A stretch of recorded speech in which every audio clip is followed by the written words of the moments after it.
Thank you, as always, guys, for checking us out here on Battleline Podcast. My name is Ian Scotto. I'm the Tonto. What's happening? Yeah, and every week on this show, every Monday, we have new episodes up. We interview different guys in the special operations community, and we've been trying to make room for every month to do one of these Q&A type episodes because we love hearing from you guys, and we like answering your questions sent to battlelinepodcast@gmail.com, and we have a whole bunch of them, so that's what we're going to get into. Oh, we do? We have a bunch of questions? Really? I mean, a bunch for us anyway? Really? Always. Okay, cool. Yeah, we're always getting email. Oh, good. Well, you answered. I don't look at that thing. I mean, come on. We have thousands of listeners every week. I know. I'm just trying to be humble, trying to keep the humility. But that's good that we do. I'm humble until we get a $60 million Spotify contract. I was speaking with Phil from Photonis? CBS. No, not that Phil. Phil, who works for CBS and works for Odyssey, and Jack works with him.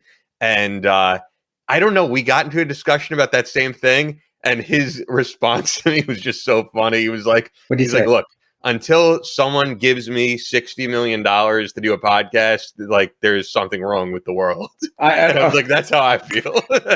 Well, what exactly does that whoever I forget? Call her daddy. Hey, that's nothing on Joe Rogan's 100 million. Well, what is? I know kind of what Joe Rogan's theme is, but what's this? What's her theme? What is it? Just talking. And how old is she? I think she's like mid-20s. She's in her 20s. Okay, so she's talking about sex in her mid-20s. Yeah, it's like a sex talk show. What the hell? Sex talk shows, but what do you know when you're 26 about sex? You could know a lot. I'd rather, and I'm not dogging her out because I love her to death, but I'd rather listen to Debbie Rashawn's view on sex, not this 26. If you want somebody that knows about it, and that's a good thing, it's saying it a positive thing, I'd rather talk to Debbie than a 26-year-old. I mean, I get what you're saying, dude, but seriously, come on, man. You're 26. No, I feel like Debbie would, if you offered Debbie $60 million ish, probably do it. And you would learn more about the women's body and sex than from a 26-year-old. I'm just saying it that way, Debbie. And that's what I'm giving you props, Debbie. That's what I'm trying to do. If it may not be coming across with, but you're 26. But we're going to keep it faith-based as best as we can. So I'm not going to go down that road. But all I'm saying is you're 26 years old. You got a lot of living out there. That's what I said. And her response to you would be, "I'm the one getting paid $60 million." Yeah, and you're getting and shut your mouth, and you can have all the money you want in the world, man. And guarantee you, let's talk about this in 10 years. That $60 million will be gone. I guarantee it. It'll be gone, spent on bullshit, just like every other 20-year-old that gets millions of dollars. If you want to look at the professional sports, we can go down that route and see how many people are in bankrupt now from getting $60 million contract. Oh, so is that hey, jealousy? Maybe that's what it. Nah, no, I give two shits. No, I'm not jealous about it. I'm just thinking, God, you're right. What's the world coming to? You're exactly right. I think he was saying it sarcastically because he's like, "What's the world coming to? I'm not getting paid $60 million." We got to talk about his penis. Maybe he just needs to talk about his penis more. No one wants that.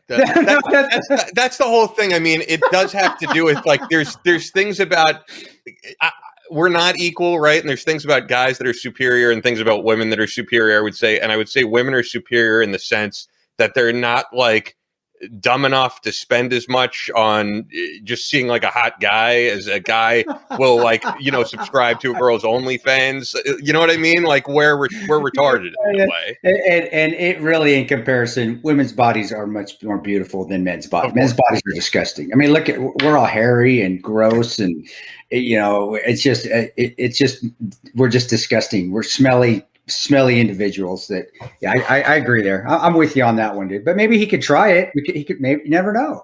It's where it's equal. The times have changed. There is a podcaster, before we go down a whole rabbit hole, that podcaster Adam22 who does the No Jumper podcast, which is huge.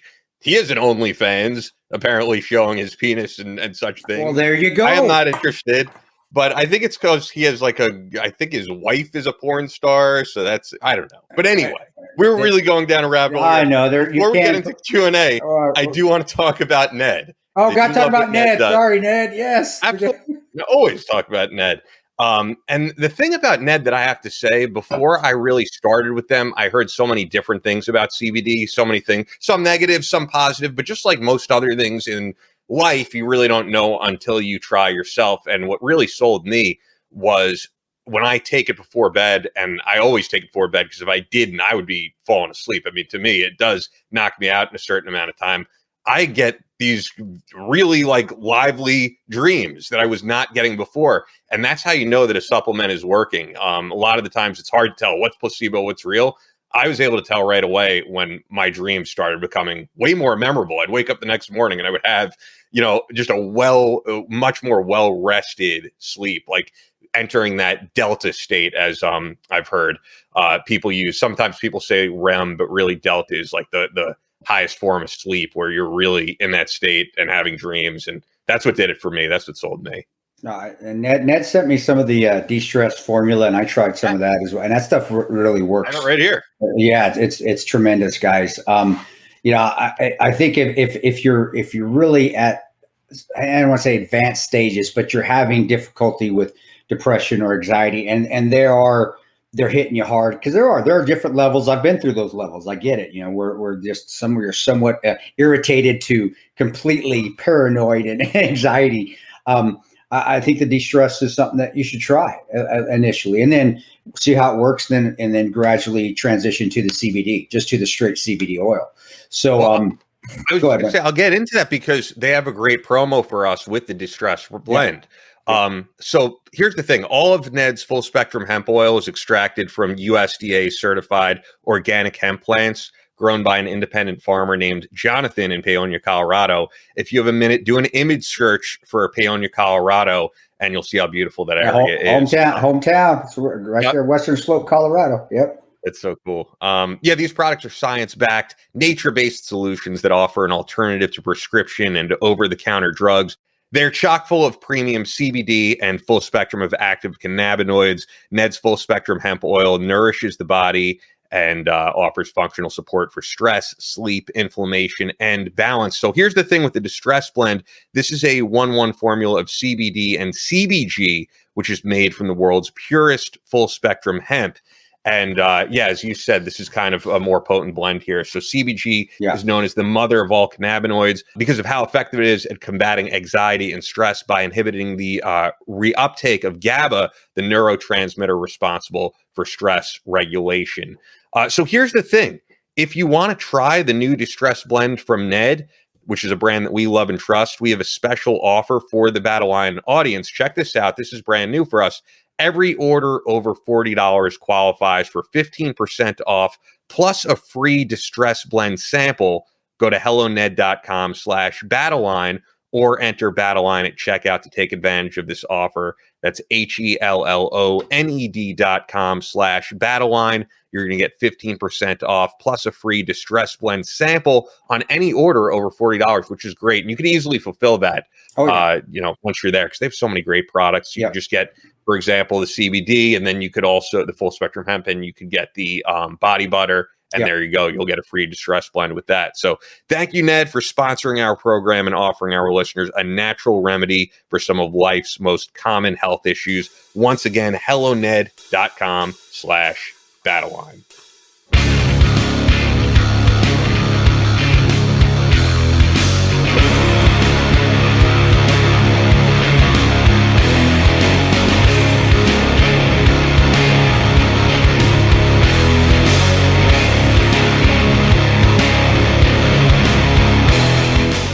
From Omaha, Nebraska to New York City, from planet Earth to extraterrestrial life in space, a podcast with no equal, engaged in unconventional warfare through your speakers and headphones. This is a show about embracing the suck, conquering your demons, and finding God in the face of adversity. Chris Tonto Peranto. Twitch is on. Motherfucker, I'm going to shoot you in the face. Ian Scotto. Ian and I have been dating for a long time. You are now tuned into the Battleline Podcast.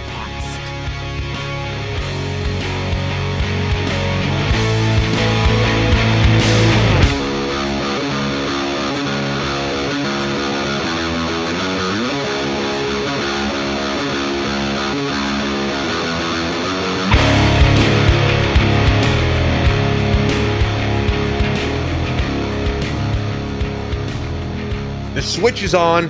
Battleline Podcast.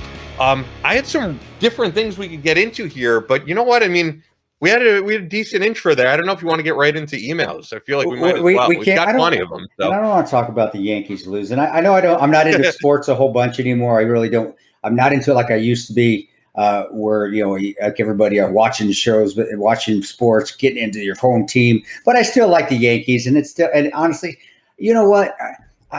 I think the world will finally get back when the Yankees and the Cowboys are in the Super Bowl and the World Series. When they are back at the championship levels, the world will be back to normal again. When that happens, mark my words, when the Yankees win the World Series and the Cowboys win the Super Bowl, the world will be back to the old normal, back to how it's just going along, and everybody's, for the most part, everybody's happy and loving life, and the concerts are going on, and the masks are off, and the stadiums are filled, and everybody. I mean, that's all happening now for the most part. It's close. Look at the Cowboys are doing really well right now, and the Yankees got better this year. So see what I'm saying, Ian? It's getting closer. It's getting closer and closer.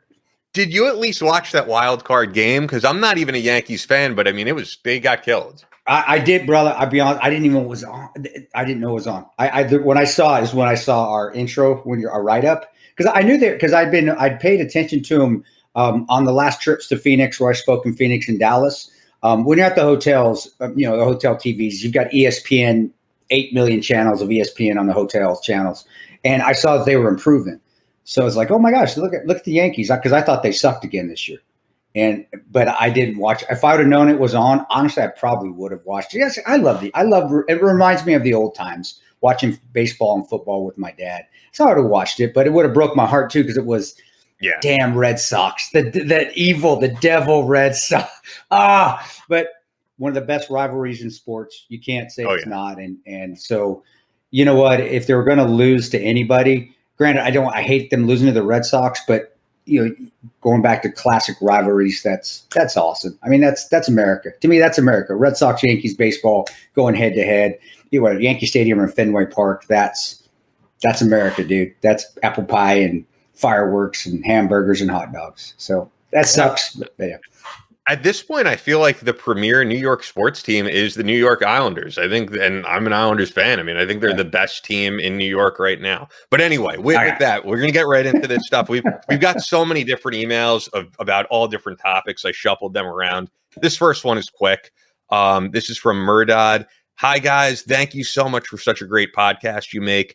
There are not that much podcasts by ex-Army guys, so I just wanted to thank you for making such an interesting podcast. I appreciate your work. Chris, you are an inspiration for me, and thanks for your service. And fuck politics. And so no question there. But I think he's right that there really isn't. Jack and Dave's, the Team House podcast, ours. That's really there's probably others, but. Yeah, but you know what? I don't know. I think those are the only two I know of. Wow. Yeah. Okay. And there's a million Navy SEALs. There's a million Navy ones. There's a million. Yeah, there are a ton of Navy, even not just SEALs. And there are a lot of Marine ones out there. So yeah, I just never thought about that. Huh? I wonder why. That's a good question. Probably true. That's interesting. All right. Yeah. So this is from Chris. Oh, this is a follow-up. If you listen to our last Q&A episodes, this is the guy from Australia. Okay. Hi again, lads. Thank you for getting my question on episode 97. I have now completed all 97 episodes in 10 weeks. Wow, that's a lot of listening. Wow, that's some binging. I would be very tired of hearing my voice. Dang, that's some Game of Thrones binging right there. Outstanding. I love that. Firstly, in regards to the C word as referred to by Tonto and his British colleague, us Aussies would have to be the most politically incorrect nation on the planet, whereas the C word is not only not an insult, but a greeting and a compliment. On to my question. Awesome.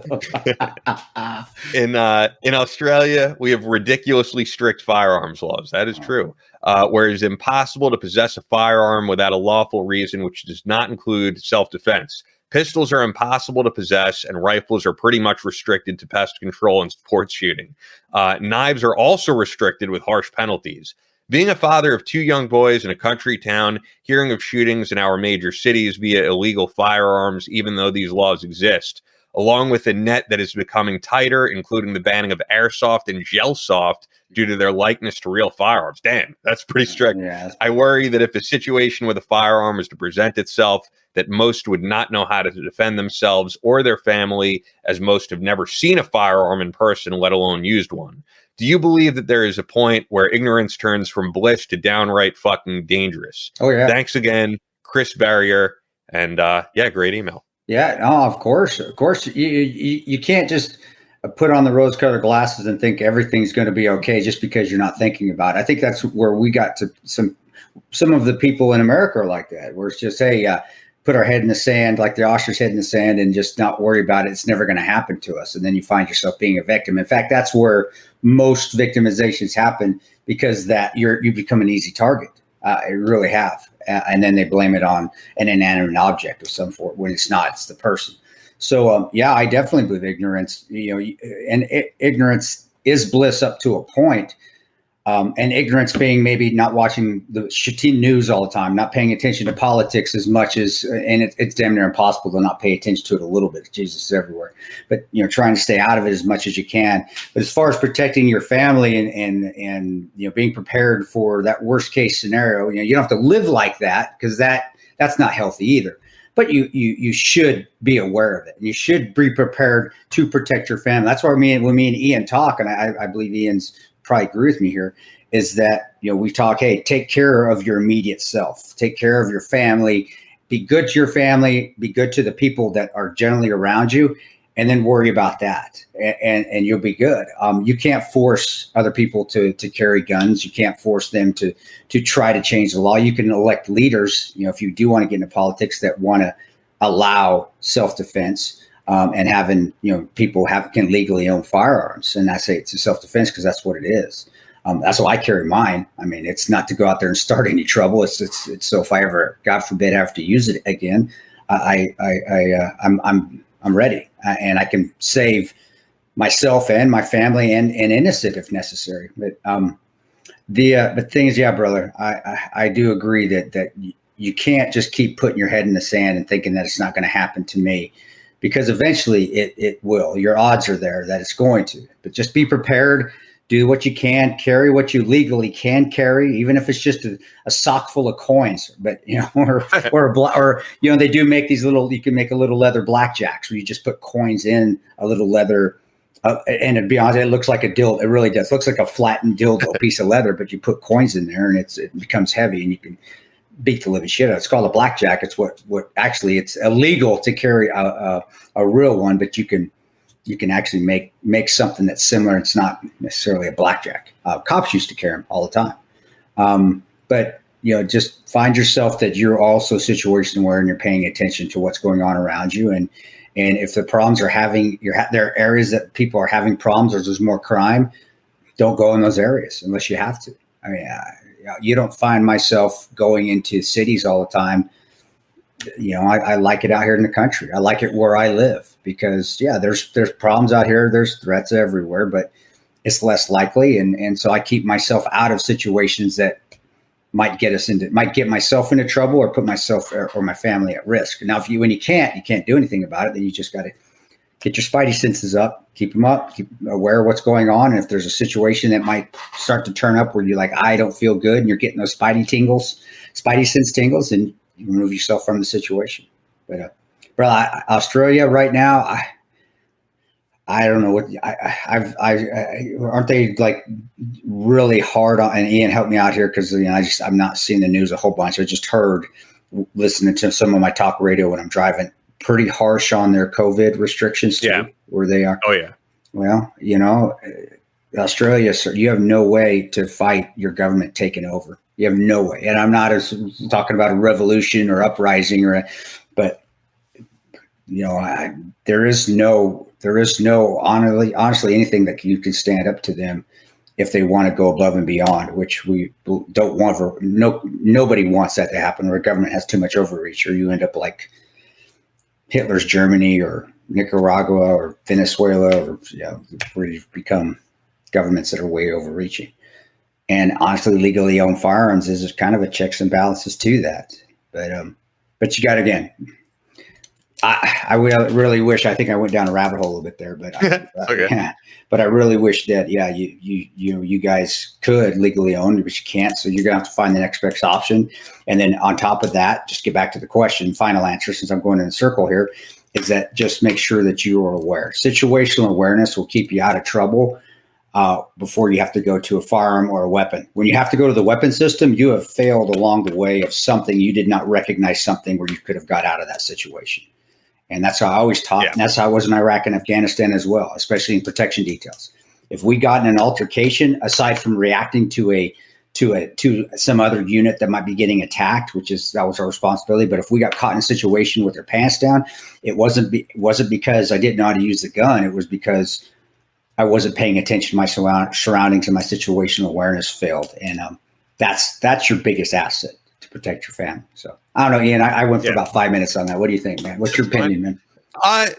I agree with you. I don't think the firearms laws are going to change drastically in Australia anytime soon, at least, because really the firearms laws in America, especially like in the places where it's the least restricted, Texas and Florida and Arizona, that's it's like a uniquely American thing. It really is. You go to other countries, it's not like that, and either people are for it or against it. Generally, we're for it in our audience, but it is one of those things that makes America uniquely American. I think people, forget like what is American culture, and however people feel about firearms, like that is a uniquely American part of our culture. So you're on it, and do your studies, look at it. Where the majority of firearm related deaths or firearm related incidences, are they in restrictive areas, or are they in more relaxed is probably the wrong word, but more relaxed laws or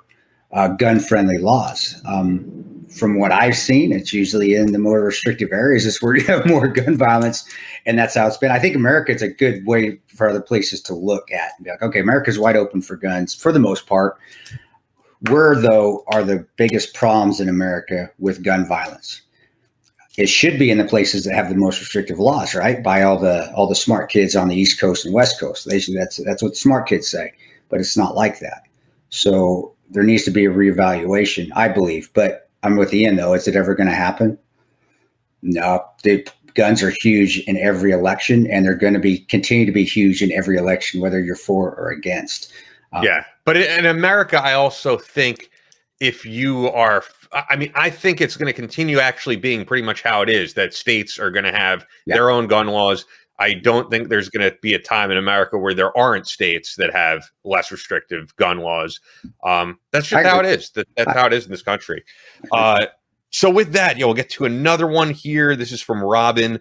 Good morning, KP and Ian. Wanted to say thank you for answering my question during the part 2 of the Q&A about my dad, Rich Montgomery, that passed away from exposure due to Agent Orange. We got into that on part 2 of the Q&A last time, if you want to listen back to that. Wasn't looking for sympathy, just simply wanted to know from those who have experienced it in the past and how to overcome it. Yes, I have been angry, hurt, betrayed, and a lot of grief, but listening to your answers did help. I did finally have a good angry cry, if that makes sense. I'm a very strong person in faith, but watching my dad go through what he did broke my heart. I do listen to the podcast every week, but know KP from a very long time ago. Calling him Ponto is kind of weird to me. Ian, you have a great voice for radio, kind of Barry Whitish. Hey, I told you you're Barry Whitish, dude. You are Quiet Storm, dude. That's funny. Quiet Storm with Ian Scott. Now let's play the Whispers. Whispers first song. It's an R&B group, dude. I know you got to know who they are. It would be before my time, but I know what you mean. Yeah, I got you. Okay. So, she says, keep embracing the suck. Have a great day, Robin. And for those who didn't listen to that episode, I mean, her father passed away from exposure to Agent Orange, and I talked about how there's a lot of Vietnam veterans who some of them passed away, and in some cases had children with birth defects. A lot of crazy stuff happened because of exposure to Agent Orange during the Vietnam era. Yeah, and Robin, Robin, I know she was Robin Montgomery. Robin and I went to high school. We ran track. She ran track. I ran track. She was a very good track athlete. But I'd like to say to Robin too. Your dad lived a lot longer than some of those. So I'm trying to give a silver lining out of it. Look at the positives. Your father lived a lot longer than a lot of those that did contract Agent Orange back in Vietnam. And I think we've all realized by now that, you can't depend on the government to come in and save you. It's just not going to happen. I think the VA, though, I said some of the VAs I've been, Omaha VA was tremendous. They were great, fantastic. I think there are good VAs and good hospitals out there that do care and do want to help whatever veteran it is, whether it's a Gulf War vet or Vietnam vet. But in the end, especially us guys that have served, men and women that have served overseas, we sucked in some bad shit, guys, literally, physically. So I think every day that we've come home is a blessing, and for him to have lived that long after, count it as a blessing, and know that you were here with him. You got to, of course, Mr. Montgomery, I knew as well. You got to spend time with him. You got to see a lot of the things that you did growing up, and you got to experience a lot more than others that may not have had their fathers live as long due to Agent Orange or some other Gulf War illness, Vietnam illness. So just be thankful, Robin, and I'm glad she's doing better, and she can just keep getting stronger and keep moving forward. That's all you can do. That's great. It's good advice, and it's good to hear that. Hopefully, apparently, from what we said, that it helped. That's great. Good. Great. All right. Next one here. Thank you for your service, Chris. I never served myself, but many in my family have. A friend of mine told me about you last year and that I should watch the movie 13 Hours. When I saw the movie for the first time, my blood boiled with what happened to you and the deaths of your friends. I've listened to a few of the podcasts and have seen quite a few of your Instagram and Facebook posts. Being new to the Tonto fan base, I was wondering if you could answer a two-part question for me.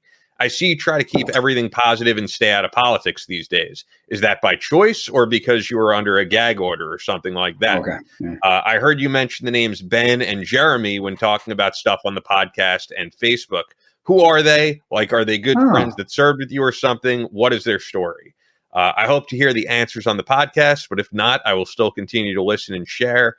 Thank you again for your service. If you are ever in Tumalo, Oregon, or is it Tumalo, Oregon? I think it's Tumalo. I think it is Tumalo, Oregon. Yeah. I would love to buy you a Latash Wild Ale and shoot the shit. Don Porter. Don, hey, Don, thanks, buddy. And to answer your first, am I under a gag order? Oh, fuck no. No.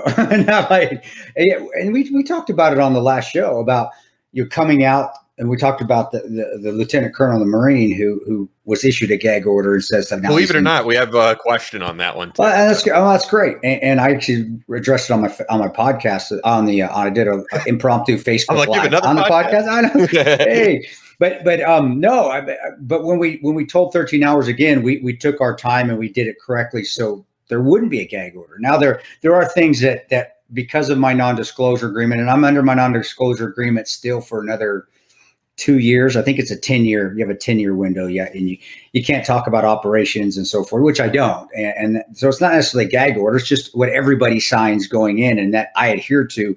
Granted, as you're seeing in a lot of the hearings, and also from the Hillary Clinton hearings, that politicians aren't, even though they sign those non-disclosures, they're not held accountable to them. But I am, and that's more integrity than really the threat of being thrown in prison or a $250,000 fine. It's a choice. Politics are they just make people angry. They're so divisive. Nothing in politics that I've seen or experienced in my end had anything positive about it. My opinion. That's me. And Ian and I might differ a little bit on that. Now there are people that are good in politics, but they get immersed in it, and the politics just turn them to angry, evil, jaded people. And I think that's what happened to me when I was in it a lot more. And I used to be very outspoken on it. But it's a waste of time. I waste time off your life worrying about it. I waste times off your life arguing about it on social media, which does no good, except pisses people off more. It makes them more divided. And in the end, it's just, I don't want to spend my time getting into politics when I'm missing time with my family, missing time, with my friends, missing time with just being able to enjoy the sunset and out on my back porch because I'm on social media arguing with somebody about who's right and who's left and who's right on the right or left. Who gives a shit? Because honestly, in the end, most politics on right or left, they're both wrong.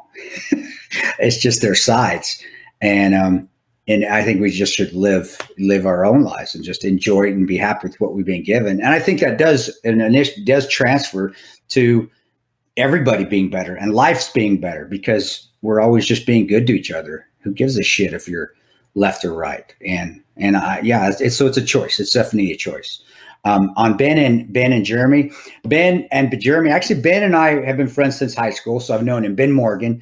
He was a Ranger as well. He went to 1st Ranger Battalion. I was a 2nd. And then Ben and I served with 19th Special Forces Group on ODA 993. But Ben is also one of my Battleline instructors. And we have a vodka, Tonto vodka, which you can buy. It's a national distributor, guys. You guys can go to, we'll talk about it in a second, but you can go to the California Spirits and I'll give you the email address and you can order it. But Ben runs the Tonto vodka side and Jeremy Mitchell's a good friend. Jeremy is a former Army MP, and he runs pretty much everything that has to do with KPI, which is my business, KPI LLC, which he does the merchandise. He helps Ian with Battleline sponsorships. He brings stuff in. He just really has his hands in everything. And I've learned that it's hard to trust people in this line of work. It really is hard, especially when you're a quote public figure, which I guess I have to say I am. I hate saying that, but it's the truth. And he's just a person I've been able to trust. And, my circle has gotten extremely small from when it first started. And he's just somebody that's there and he runs everything. So whenever emails come out to emails addressed to me or anything, I'll generally see him, but he's the one that's responding a lot to him. And I trust him to do that. And he's a hero in his own right. He served in Iraq. He's a tremendous father, a tremendous husband. So is Ben. Ben was a contractor in South Africa and Iraq. Both of them had a lot of experience downrange. And I think when people email, getting to talk to them is just as good as getting to talk to me. They've got so much worldly experience themselves. But also they're people I can trust. And again, I learned the hard way. You can trust very few people when you're a public figure and money starts coming in. Everybody wants something from you. And these guys don't. They're friends and coworkers, but friends first. So that's it. Yeah. Yeah, I was going to add. You can listen to the episode we did with Ben Morgan. Episode 69. He was great. We got into a whole bunch of stuff.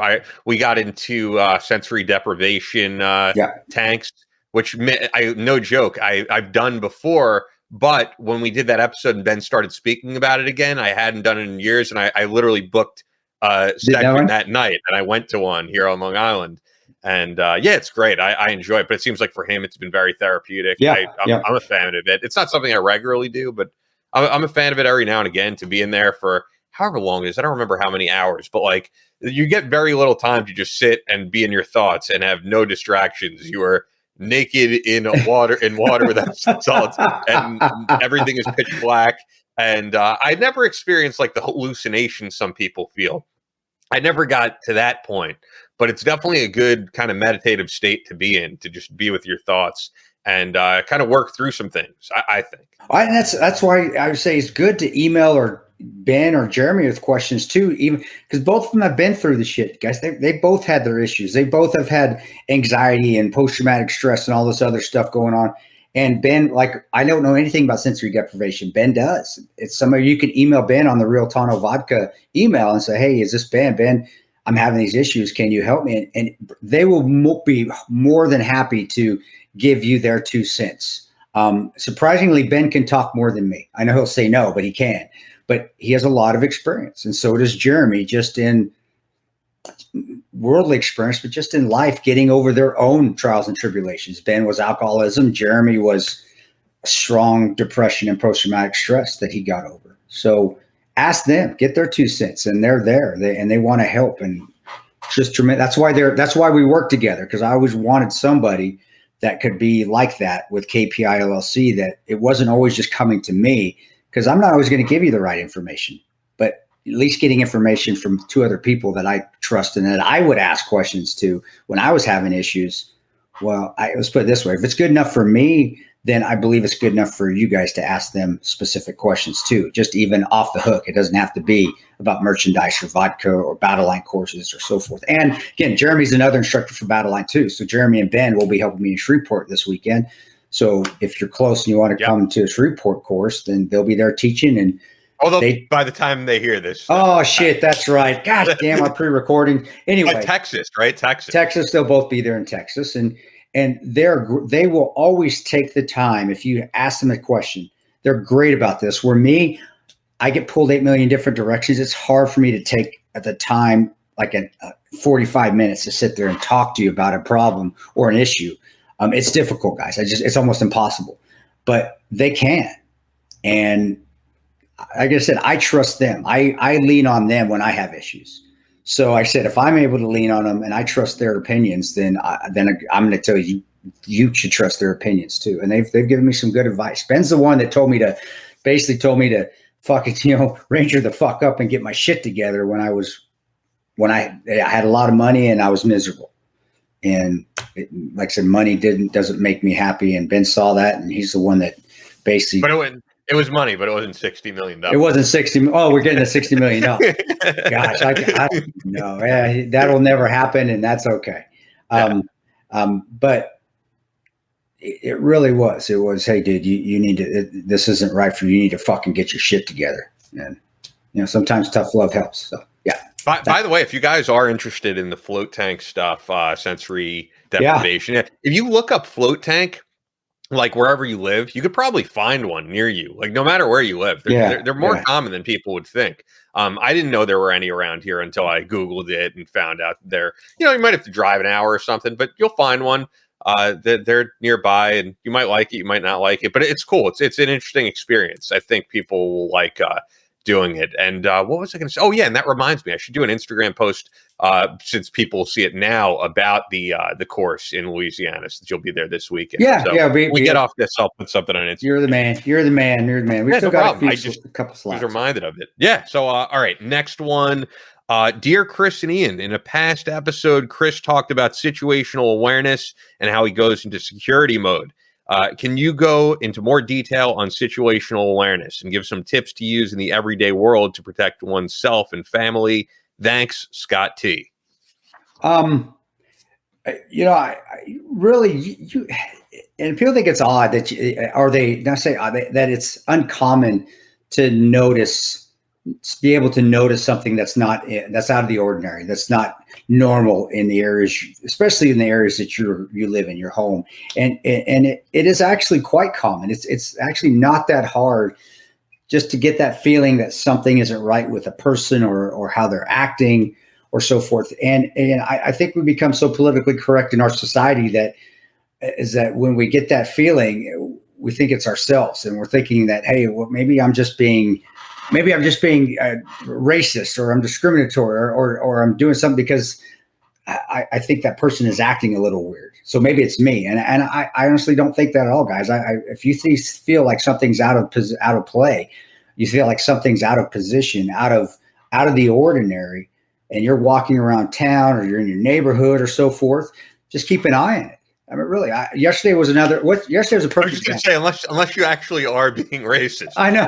Some people, because the last time I felt like that, it was actually, so when I did that whole drive and ended up not moving to Florida, it was definitely a white area. I was in, what is it called? Rocky Mount, North Carolina. North Carolina. That is a sketchy ass town. I did not feel safe. I took some I don't know. I was more situationally aware while I was there, and it was all white people. Okay, so nothing to do with the race. Yeah, that's it. But that's the thing with he's right there. It felt a little sketchy. Well, your spider senses. I felt things were sketchy, and then here's the thing. I started Googling. I was like, this just doesn't feel like a very safe town. And then when I Googled, it said you have no joke. You could Google this because I might be a little off the numbers, but I believe it said you have a 1 in 12 chance of being violently assaulted. I was like, that does not sound good. I've actually spoken at an event in Rocky Mount. I swear it was Rocky Mount 3. Maybe I'm off. Maybe it was a different one, but it was a while ago, 4 years ago, something like that. But that's a perfect example right there where Ian, it just didn't feel right. And he could have been completely paranoid, but still, But then when I Googled that, I was like, no, I'm not bad. No, you're not. If you have a 1 in 12 chance of being violently assaulted, that's and what precautions did you take? Just little things that you did. Oh yeah, I mean there was stuff in my car that I didn't want to keep in there, and then I drove my car closer to so where I could see it from the window. Stuff like that. I mean, it's weird. I was going to say I didn't have a firearm, but technically I did because I was driving around with one. But it was a shotgun. Ian's situational awareness was up. I'm sure he probably didn't even notice how much he was looking around in comparison to when he feels safe, like in his house. Say, I'm the same way. I will. I mean, I can't carry and especially because driving around, but I do always have like a pocket knife or something like that as well. Yeah, and that's good. Always have some little pocket knife, something that if you need to, you can go to it. Sometimes even just, and don't go out there and brandish it, but if you ever had to go to it, that'll normally keep somebody at bay as well, or they'll fight. Hey, I'm going to go and find an easier target. So just having the ability to look around, so when people are looking at you or you're noticing something out of the ordinary, direct your vision to it for a second, notice it, but get off of it because it could just be a ruse. And criminals are good at this. Terrorists are awesome at it, where you're focusing on one thing and they're going to attack you from something else. Animals, that just gets that from pack animals, haunted packs. Wolves are fantastic at that. But anyway, that is what situational awareness is. It's not paranoia. It's not anything. It's just recognizing something that's out of the ordinary and paying a little bit more attention to it. Or if it's to the point of, man, I am not comfortable, this is not a good situation, you leave.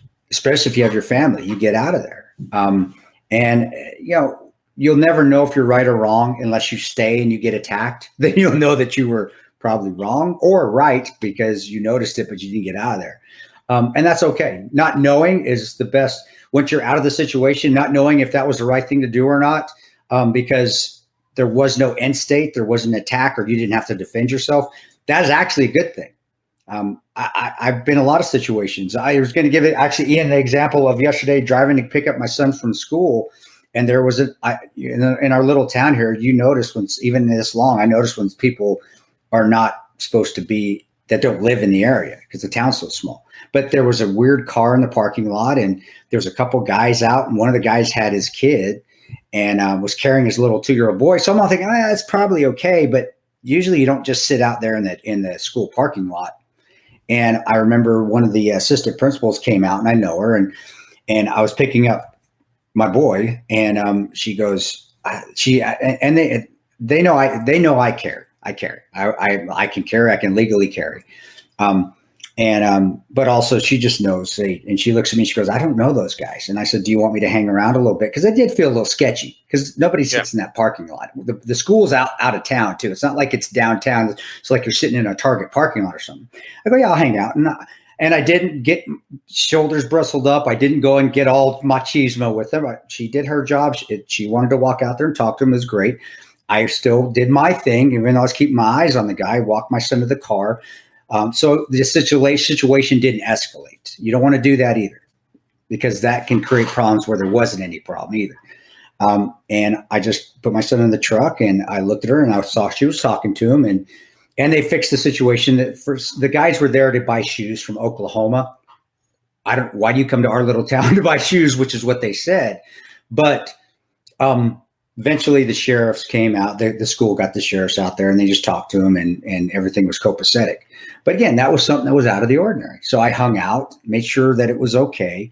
I had my boy. I didn't put my boy in danger. I went and took him down where my truck was and put him in the truck with my wife. My wife was there. It was about, I would say about 100 meters away. So in the parking lot, it is spread out. And I walked back to the assistant principal. And then the principal came out, and I know him. I've actually taught him in a Battleline course. He's actually taught me some courses. Cool. So I know him, and I know that he can legally carry. He's the principal. He can, and he's a very good person. And I know he'd give his life for those kids. So, but when the assistant principal walked back to me, I go, "Are you okay? Is everything good?" And I go, and she just goes, "Everything's good." And I said, "Okay."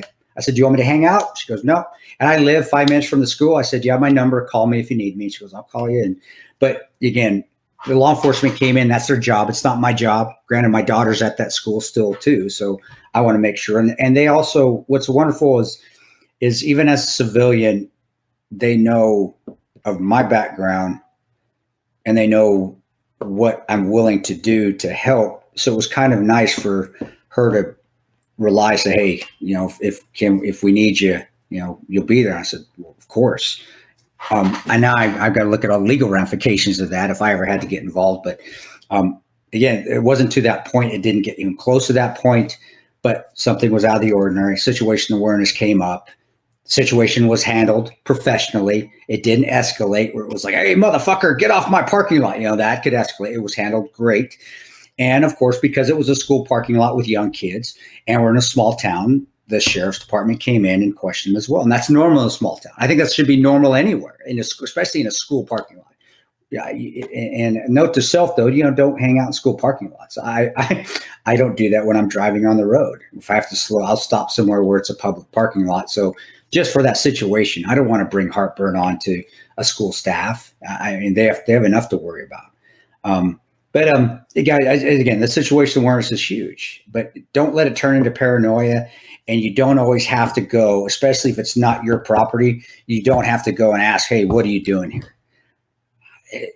If you want to, go ahead. But again, it's just put yourself in a position that if you have to react, you're at the most advantageous position that you can react, and that you can keep an eye on it, but still go about your business and be normal. And then just watch for any sort of discrepancies in their behavior that isn't normal. And 9 times out of 10, Ian, I'll tell you this too, because he lives around, he lives in big cities. He lives in areas where there's a lot of people. Well, I don't live near a city. But there's more people where you live than what I'm saying. You live in an area where there's a lot more people than I do. So yeah, this isn't a. Yeah, it's not a city by any means. He's not in Manhattan, but he's in an area where there's a ton of people. Yeah, I'm on Long Island. And again, he's most people, he'll tell you this, they just go about their lives, and it's usually just harmless as anything. But yeah, keep your eyes open. And when you go to Rocky Mount, North Carolina, keep your there's two things I observed is that this is crazy because I usually don't notice this type of stuff. North Carolina, it smells amazing. Like the smell of the scent especially this time of year. Yeah, this time of year. Crazy. And then other parts of North Carolina were really nice. It's very vet friendly. You get there and it says that it's like the veteran capital. It's something like, and Rocky Mount, I don't know. I wouldn't live there. But you know what I was going to ask you in terms of where you're saying, you were like, I carry, but I don't brandish. I think we've spoken about this on an episode briefly, but people probably want to hear like your feelings on open carry, because I have definitely different feelings on open carry than concealed carry. I think a lot of times it's unnecessary. I'm not talking about laws against it, but I would think for the most part, not everybody needs to know you're carrying. I mean, it's probably good to have the element of surprise. It is. And the ability, if you don't have a holster that locks your gun in, you can get it taken from you very easily. It's hard to pay attention to what's always going on around you, especially when you're ordering coffee or you're at the shop, because your focus is on that person in front of you who you're talking to, whether it's the person that works at Walmart or Target or that coffee shop, the barista there. So the chances of it even getting taken out of your holster, it increases. You can go for it, you can stop them, but now you're into a gun grapple. Now you're grappling for a gun, and now that's not where you ever want to be either. That's a bad position to be in. So I think brandishing, maybe you're showing your Second Amendment rights, and if you want to do that, just know what you're doing with it outside of your waistband, that you are showing it. You're outside the waistband holster. You know where it's at. You have a good holster that it stays in.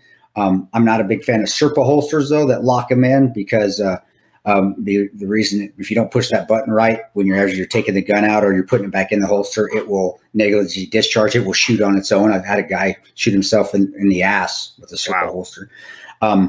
But have something, maybe a strap over the top like police officers do, and those are good. The straps that come to the top, you have to pop them. It's like a little snap.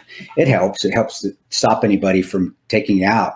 But no, I don't think it's necessary. I do think you want that, I say, element of surprise, but you don't want to escalate situations. Guns make people nervous. Yeah. Well, can I give you an example? I'm sorry if I'm interrupting you here. No, I want you to. Yeah, I was just thinking, like, when I first got a shotgun, right, and I learned from an NRA instructor who was also a private investigator, and he was giving me some anecdotal stories that happened to him. And he said that he was investigating some guy, and things got a little confrontational. And at one point, the guy said to him, like, "What the fuck are you going to do about it?" And he's like, "Little did this guy know that I'm carrying." But at no point did I take out the gun. Like, you don't do that just because someone says, "What the fuck are you going to do about it?" He's like, "All right, I just drove off, did what I needed to do." And I think had he have been brandishing that gun, then things could get escalated. If it's probably better the guy didn't know he was carrying, and until things look like they were going to get violent, that's when you could, do what you need to do. That's when you take it out. But if you want to just know how to use it, your situational awareness and control of that gun has to be. You have to be up on the 99% level. I'm really high. And make sure you're doing it for the right reasons, not to show everybody that you have a gun. Exactly. And it probably, and it does. It does. I'm not going to say it doesn't ward off would-be attackers, because you really aren't an easy target now, and they do look for easy targets. Sure. But to the point of that you're not going to get attacked at all. No, I think a lot of times, and this is my opinion, I think a lot of times people wear it because they just want people to see that they have a gun. But if you've been attacked before and it makes you feel comfortable, just like wearing a mask. Hey, I think it's ridiculous, but if it makes you feel comfortable because you feel safer, okay, I'm okay with that. I don't want anybody to have stress in their lives if it listens to stress. And so there are many reasons, and I don't want to poo-poo and say, "Oh, don't ever carry it outside the waistband." But you're saying don't do it to say, "Look at me, I'm a bad." Don't do it. Exactly. That is that's the reason you should not do it. Yeah. I do because I do think it's you guys don't need to see it. You guys don't need to know that I have a gun on me. I just told you I do, but you don't need to see it. You don't need to brandish it. I don't want anybody to know. And it does help on the element of surprise that it changes that person's definite OODA loop if you ever have to pull that gun. The Afghani, here I got a perfect example. Afghanistan, driving in the car. Usually you lock your doors. I fucked up, forgot to lock my door, because generally, especially if you get in a riot, they're going to come and try to pull the door. He's sitting there trying. A guy Afghani came up, pulled the door open. I had my gun, took it out. As soon as I took it out, backed up. He didn't see it initially, and he thought he was going to get a little bit of an American to be pulling around the streets. But as soon as he opened the door, it's out. I actually had on my waistband. My cover shirt was over the top of it. I had a button-down shirt. I pulled my button-down shirt off to the side, reached it out, pointed it at him. I wasn't going to engage. As soon as I seen his eyes, he backed off. There are reasons, and there are good reasons for carrying outside and inside the waistband, but it needs to be tactical reasons, comfortability. That has a lot to do with it. It's how comfortable does it make you? If you've been attacked before, does this make you more comfortable? I get it. I don't condone it, but I get it. But never do it just to show, hey, look at how big my gun is on my hip. It shouldn't be because of that. Yeah, ever. So I hope I answered that question right. Ian, I know that was for you. You put your 2 cents in there, but you got some. No, I mean, it was for you. I would say it's for you. I'm not, I don't carry I've never been in combat. You are the guy to answer this. So with that, we have a few more questions to get to. We have a bunch more questions to get to, really. But I want to mention our friends at Photonis Defense, who are the global leaders in night vision solutions, providing more high-quality night vision capabilities than anyone. Hunters, shooters, boaters, and outdoor enthusiasts rely on Photonis Defense systems to make their adventures safer and more successful. Military, law enforcement, and public safety end users utilize Photonis Defense solutions to give them the edge at night in tactical situations and rescue operations. Photonis Defense is now offering state-of-the-art night vision systems from the PD Pro B 16mm binocular and the PD Pro M 16mm monocular to the PD Pro Q panoramic night vision system. Customers from all over are excited about these new, smaller, lighter NVGs. You've got to see these things to really experience just how much smaller and lighter they are than anything you've used previously. I don't know if you have anything to add to that quickly, because I know you've been using them. That is huge when you're looking at MVGs. The size, the weight, and the clarity of MVG is what you're looking for primarily, and the ease of use. And Photonis is by far the easiest. It's by far the lightest. The clarity is the best, and they're very rugged and durable. So there you go. I mean, that's the 4 things you want out of a night vision. So guys, check them out. If you're a paramilitary organization, a law enforcement or military organization, get a hold of them and start hooking your teams up, your tactical teams up with their night vision. And you're giving your teams the best chance for success by using their stuff. Yep. And that's what you want. Best chance of success to go home. So, yeah, definitely. Absolutely. Photonisdefense.com for more information, or look for Photonis Defense product options from your night vision, from your local night vision dealer. Photonisdefense.com. Link is right there in the description. And, of course, you heard us earlier speak about that you're going to be in Louisiana doing a Battleline tactical course. And whenever you're doing these courses, you're really shooting most of the time with Fort Scott Munitions. They're the best ammo out there on the market. Yeah. Fort Scott is a manufacturer of multi-federal patented solid copper and brass CNC spun ammunition. It's designed to tumble upon impact in soft tissue, leaving devastating wound channels for faster bleed out and quicker incapacitation. This ammunition was originally developed to innovate and improve on the standard of military-grade ammunition design.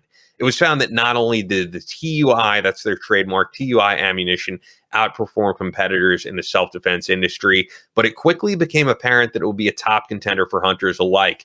With the ammunition being CNC spun, the tolerances are some of the tightest on the market, ensuring that you're going to receive the same results with every pull of that trigger. Fort Scott Munitions is available throughout privately owned businesses in all 50 states. Just go to fortscottmunitions.com. And as you'll see, I posted about this on Instagram. Every now and again, you'll be able to purchase their stuff in bulk when they reorder on their website, or have stuff in stock, I should say. Yeah. And when I used the 15%, when I was checking that out on the website, you actually, if you buy those in bulk, you're going to get over $100 off. Yeah. You're going to get a really good discount on that. So they're not always in stock on those, but just keep checking the website, sign up to their mailing list.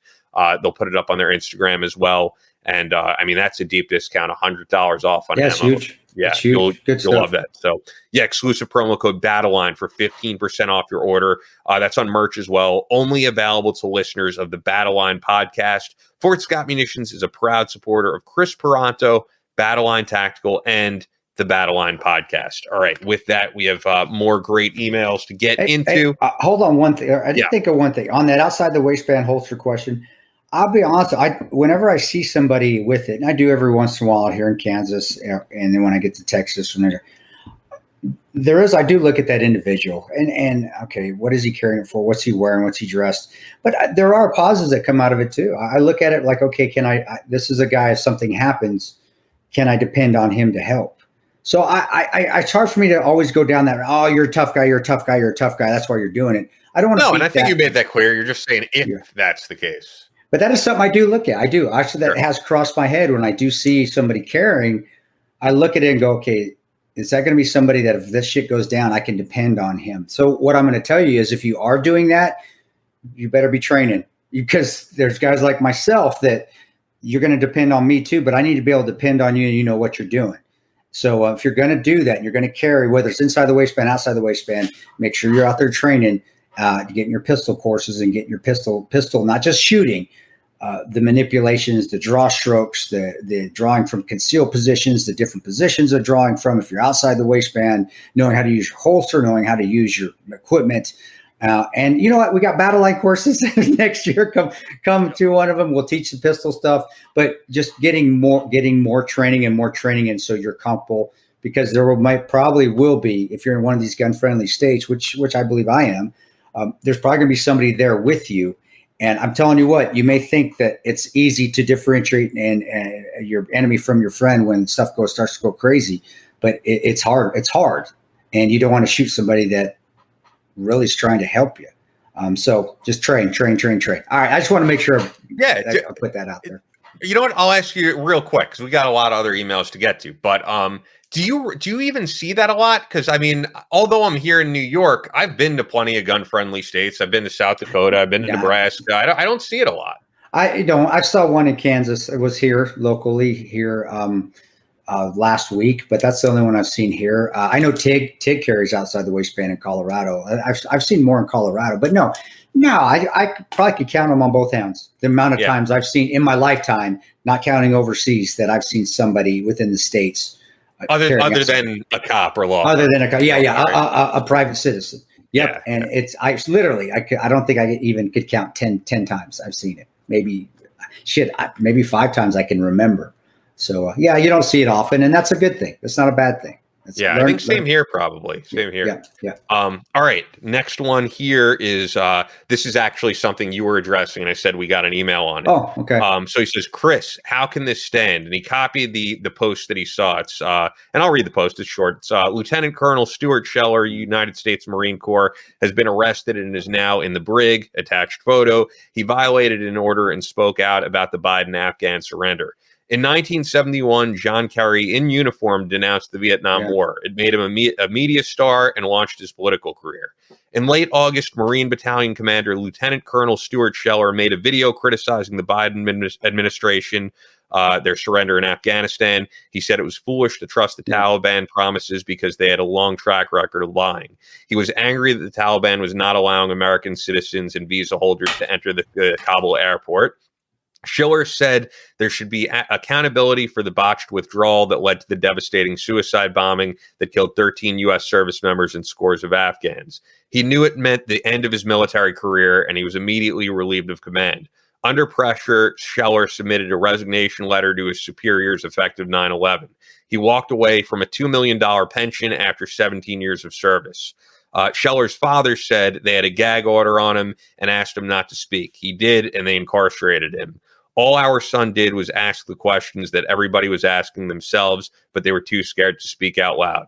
He was asking for accountability and an apology to the American people. Scheller is due to appear before a military hearing on Thursday, which already passed. That was September 30th, 2021. And then Bob wrote, last night, his parents appeared on Tucker Carlson's show and said their son, Lieutenant Colonel Scheller, was being held in solitary confinement and not allowed any phone calls. Is this still America?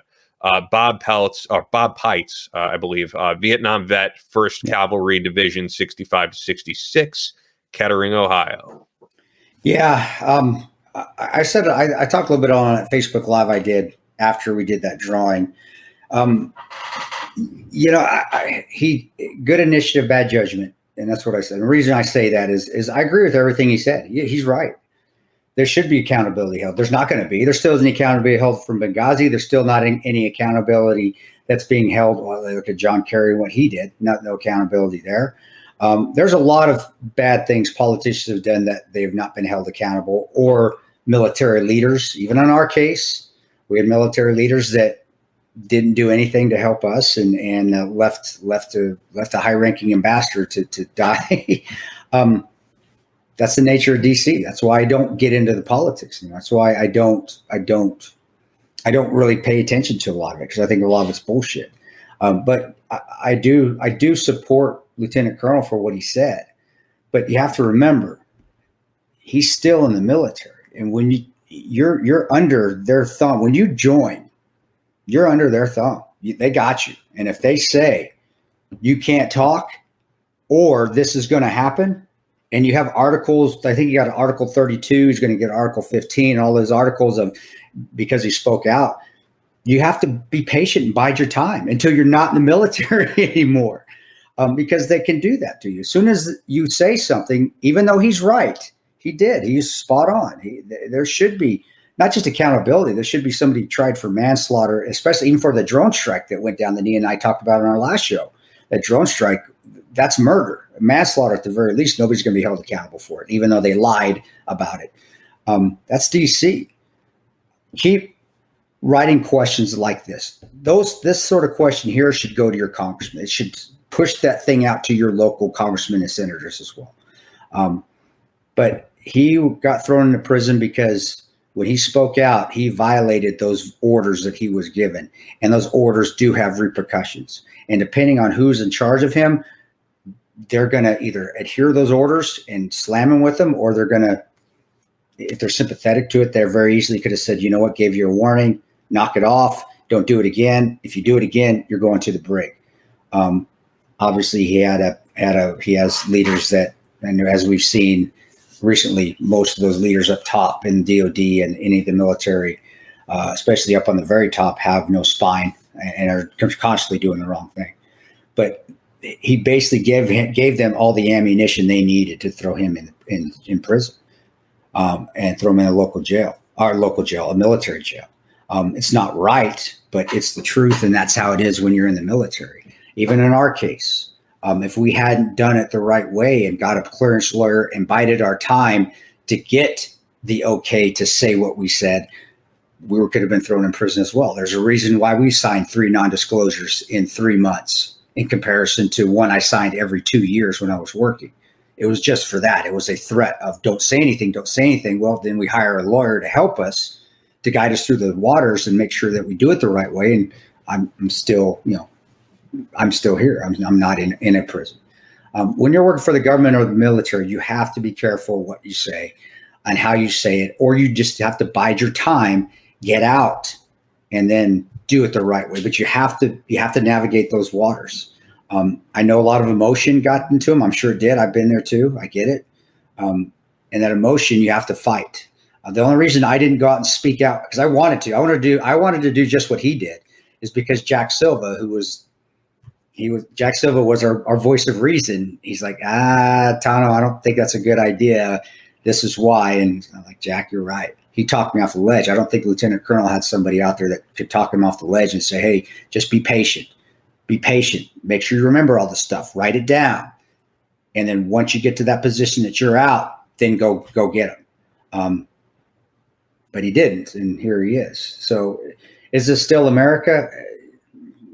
Is it the same America I remember for 20 years ago? No, but it still is the greatest country in the world. It's still by far. I'm looking out my window, looking at the green trees and the nice, beautiful houses out here, good people out here where I live in Kansas. And yeah, this is still America out here.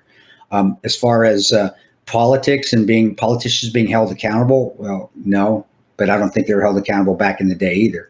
It's just less so now. And Lieutenant Colonel, I think he's a prime example of America, though, because he did the right thing. He did. He just used bad judgment of when to do it, but he still spoke out. And there's nothing wrong with that. And what he said is, I'm looking down because it's a shame. What he said is great. He's spot on. But the military can come get you because they have that ability to, because you're still in. And that's how it is. But if the voice, as long as people like yourself and even maybe me, who's saying, yeah, I agree with him, he just did it the wrong way. But as long as people are out there still pushing him and backing him, he's going to get out. He will, just like Eddie Gallagher got out. And I don't have any. We won't even go down that route. It's completely separate. It was also, a pardon by a very different president. By a very different president. But I think the people are his biggest protection right now. His mom and dad are his biggest protection right now. And I do think that he knew what he was doing was going to put him in prison, because I think there was a letter. Like it. A letter said, hey, I'm ready to go to jail now, when he finished writing the letter saying what he did. It's just he knew, and I think he accepted that. But there's people like yourself and you veterans out there that have served that are like, this is bullshit. Well, say it's bullshit. Keep doing that, because it is bullshit, and send it to your congressmen and your senators and keep speaking, because that's his biggest protection right now. He will get out of prison. Will he ever, or get out of Leavenworth or wherever he's at military? Will he ever get his pension back? No. But something tells me, just from experience, I think he'll be fine, based off who he is and who he's. He might not want to go down this whole road, and it might be something you'd advise against, but I could see him being a contributor somewhere like Fox in the future. I'm sure people like to hear from those type of people. And he's at a rank. He's a lieutenant colonel. He's an 06. So I think financially, if he's not already fine, I probably tons of donations out there to his family. He will be. but he's going to lose his pension, at the very least, his retirement. And that's the military, brother. You saw when we signed on that dotted line, that's how it goes. You violate what it says don't do, and you do it, and you're still in the military, they got you. Just like the vaccines. People are complaining, the military, they shouldn't. Vaccines, why are they getting?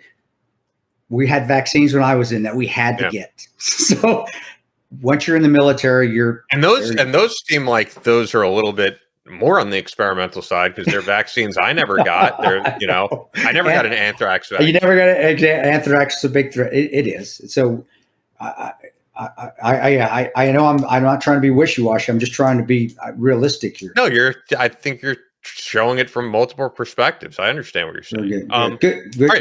Good question though. And Ian, I don't know, Ian, as your perspective, not being in the military, I want your perspective too. I echo everything you said. I think, that covers it. All right. We'll get to this next one from the one and only Audacious Andy. Yes. Hi, Ian. I know this has probably been brought up. Actually, I don't think it has. She says, I know it's been brought up, but I have a question regarding fitness that both you and Tonto can answer. Fitness, I know, has been a big part of your life. What advice would you give to someone who wants to start a diet and exercise regimen? And would you ever consider doing your own easy social media fitness challenge or post a fitness program that people can take part in or follow? Thank you, Andy. You take that first, dude. Yeah, I mean, I don't think anybody, first of all, if there was to be like a fitness challenge thing, I am by no, when you talk about the public figure thing, I'm not on the public figure that you are, that you're going to have like a massive amount of people following this. I don't think people will care. I have trained people, I know what I'm doing to some extent, but I think that part would be more a question for you. As far as fitness and diet and all that, the one thing I'll preface it with is that everybody's really different. Everybody's body is different. So there's stuff I probably will say that other people will be like, well, that didn't work for me. Yeah. Different things are going to work for different people. But the basic things I would say is one thing I really utilize is MyFitnessPal when it comes to diet. Even more so than anything is just eating enough protein. Like if you're an athlete, they suggest you eat like 0.8 grams to 1 full gram per pound of body weight. And you'll realize it's a lot of protein to eat. Especially for people who are like vegetarian and vegan. If you are a meat eater, it's a little bit easier, but that'll satiate you. And more than anything, I mean, this is actually a really old but simple thing that I've heard, and it's true. I mean, when you're going grocery shopping, you want to shop for more things that are on the perimeter of the supermarket than inside the aisles, because inside the aisles is where you're going to get more of the stuff that's the, like the process. I was like, what's the word I'm thinking for? The processed stuff, as opposed to lean meats, fruits and vegetables, also brown rice, things like that. And when you eat stuff that is more just natural whole foods, in my experience, you do lose a lot of those cravings for like the heavy sugar stuff. If you're away from that for like a month or two, it's all going to taste really sweet. I don't eat a whole lot of that stuff. I mean, when I am trying to put on weight, I do end up eating a little bit more of the processed stuff, and I am eating more cheeseburgers and stuff like that. But I think the tried and true stuff of if you're trying to lose weight is, there's only so much like grilled chicken breast you're going to want to eat. Yeah. You know what I mean? You're not going to overeat that type of stuff. So if you're eating like salmon and tuna and grilled chicken breast and then brown rice or sweet potato and then a vegetable like broccoli or asparagus, you probably could eat as much as you want without starving yourself, because you're not going to overeat that stuff, as opposed to going to Chick-fil-A. You could very easily down as many of those chicken sandwiches as you want and fries. And the next thing you know, you've eaten 2,000 calories of food. So that would be one tip for the diet stuff. And MyFitnessPal, like I said, has been, it took me a while to download it because I was like, I don't want to log everything I eat. And it's actually a lot easier than people realize. Like, even if you go out and you go to Chipotle, you just enter it on there. Within 2 minutes, you got it on there. You don't have to have everything exact. You estimate, I have a half pound of chicken breast. All right, that's eight ounces. I have a cup of brown rice. All right, I'm going to put that in here. And you'll get a better idea what you're eating. And I think people get really obsessed with calories, but it's like, what are the calories you're eating? Because if you're eating calories from those whole foods that I mentioned, or from fruits, from natural fruits, it's a lot different than getting those calories from a donut, from ice cream, you want to be eating more good natural foods. As far as the fitness stuff, in my opinion, and this actually applies to Andy, and once again, this is my opinion because I've seen people do home workouts like she's doing and get like shredded in amazing shape. But in my experience, for the majority, and she's making awesome progress, so huge congrats to her. Yeah. I think at a certain point, I definitely encourage people to join a gym because I think with home workouts, you're going to hit a plateau at a certain point. When we had the lockdowns, I saw it with people. Because at a certain point, you're going to want to increase the weight that you're pushing if you're doing strength training and not hit those plateaus. And also doing outdoor runs, I think, is great. If you like to run, if you don't, find something that you like more than anything, though. If you're torturing yourself, you're not going to want to continue doing it. So, I mean, there's people who love doing yoga, and might not be the best for for losing weight or for like major fitness goals. It's good for flexibility and all that. But the point being, some people love home workouts. My friend Steve has gotten amazing results just doing home workouts. Some people like going for runs. Some people like bike rides. Some people like swimming. Some people do like working out with weights. Some people like the, I would say the power lifter type workouts where you are just doing one rep max, or people like the high rep stuff where you're lifting a moderate amount of weight for higher rep. So more than anything, I would say find something that you enjoy that you could regularly do. And with the diet stuff too, it doesn't have to be super strict. You don't have to be super hard on yourself, but not focusing so much on calories. Because I see it with people all the time. You get focused on calories, but they're eating a bunch of processed crap, as opposed to someone who, might be eating more calories, but they're eating good foods that are good for them, that are good for their gut. And the same with supplements. I really mean it. Supplements we talk about, like Ned and Bubs, are completely natural, as opposed to these things that it's like, this brownie flavored protein shakes that it's kind of worse than eating brownies in itself, because it's all stuff made in a lab to taste that way, keep in mind, as opposed to Bubs Naturals. It doesn't have a flavor and it's all grass-fed raw cowhide. I know they're not a sponsor on this particular episode, but genuinely that's why I use it. So that's my answer. You could probably get more into as well the fitness challenge, because I think she's talking about, like, I know I just said Fig Pig had one of those, and people probably do it if you had your own. I agree. Starting with Ian, what Ian talked about, I agree with Ian's stuff as well. I do believe you should always throw a cheat day into your week if you're eating healthy, but you should have one day in there where you're allowed to eat whatever you want that day. And it does makes help. You more excited for it. It does. You look forward to it. But then also, if you're eating healthy every day for a month, you're going to start cheating because you're missing that sugar. You're missing that sugar, that cupcake or whatever. If you include it, and then what happens is it steamrolls, because then you do it every day. Then you start doing it 2 days a week. Oh, I can't have that cupcake. I'm working out hard. Then it's day 3. Oh, I had one yesterday, 2 days ago. Okay, I can have another one. It works. If you have a cheat day, you tend to stick to your diet the other 6 days of the week. And it does. It gives you something to look forward to. Like mine's Friday, tomorrow. I don't work out on Fridays unless something happens that I had to travel on Thursday. Then that was my off day. But during that Friday too, I can eat whatever I want. And also this with colitis, I eat little meals. I don't, and that I actually, it's helped me stay lean, is I'll eat 5 or 6 little meals instead of big meals. And I think that was a diet back in the day too, where people are saying eat smaller meals. Well, I do that and it really helps out a bunch. As far as the gym, I agree with you on the gym stuff, man. I think it does get you motivated when you don't want to go work out at home. I love working out at home and going to run, but we have a little gym too. And I'm kind of that social interaction, even if you don't talk to the person, even just people watching while you're working out. I have the best discussions at the gym though. And believe it or not, they're never really focused on fitness. There's a ton of guys at my gym who love the finance world and Bitcoin, and I learned from them. And I actually think people are in a better mood. I'll throw this out there too. The gym I go to, Long Island is very diverse, not just in terms of race, but in terms of thought, I feel like, as well, because this is a very conservative area, but then you got people from the city because it's closer to the city. And it's weird. I see people at my gym with I've seen with Make America Great Again hats, and I've seen people with Bernie Sanders shirts, and I've never seen anybody get heated. And I've seen people discuss politics, and I really think it says something to, if you're someone who's like into fitness and into working out, you have that outlet in your life. You're not going to flip out on someone for having a different view than you. You could say, all right, we disagree, learn from each other. I just love the whole environment of the gym. I do. Yeah. And that's where you just got to see what fits within your budget too. And it doesn't have to be a super high speed. I love Planet Fitness. When I used to work out, I belonged to Lifetime Fitness, which had everything, the pools and the gym. It was a huge fitness club. But honestly, I prefer not to, and he had a great manager there in Omaha, but I prefer to go to Planet Fitness, which was like $20 a month.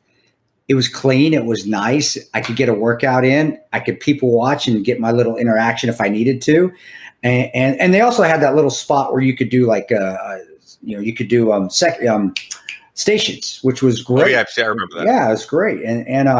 So, find what's in your budget. I still love working out at home as well. And I could sometimes get 2 in a day, which I go to the gym and then I work out at home at night and watch TV but I agree with Ian. It does keep you motivated, even if it's just going to a gym once a week. It does. The interaction that you get, whether you talk to people or whether you just like to look around, especially during the winter when it's harder to get outside because especially as runners, it's because when it's super cold. On the public figure thing going on with the fitness, maybe one of these days. It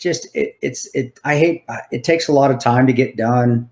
Or when I'm home, and if I'm doing it at home, I would rather not, because I don't want to do anything when I'm home.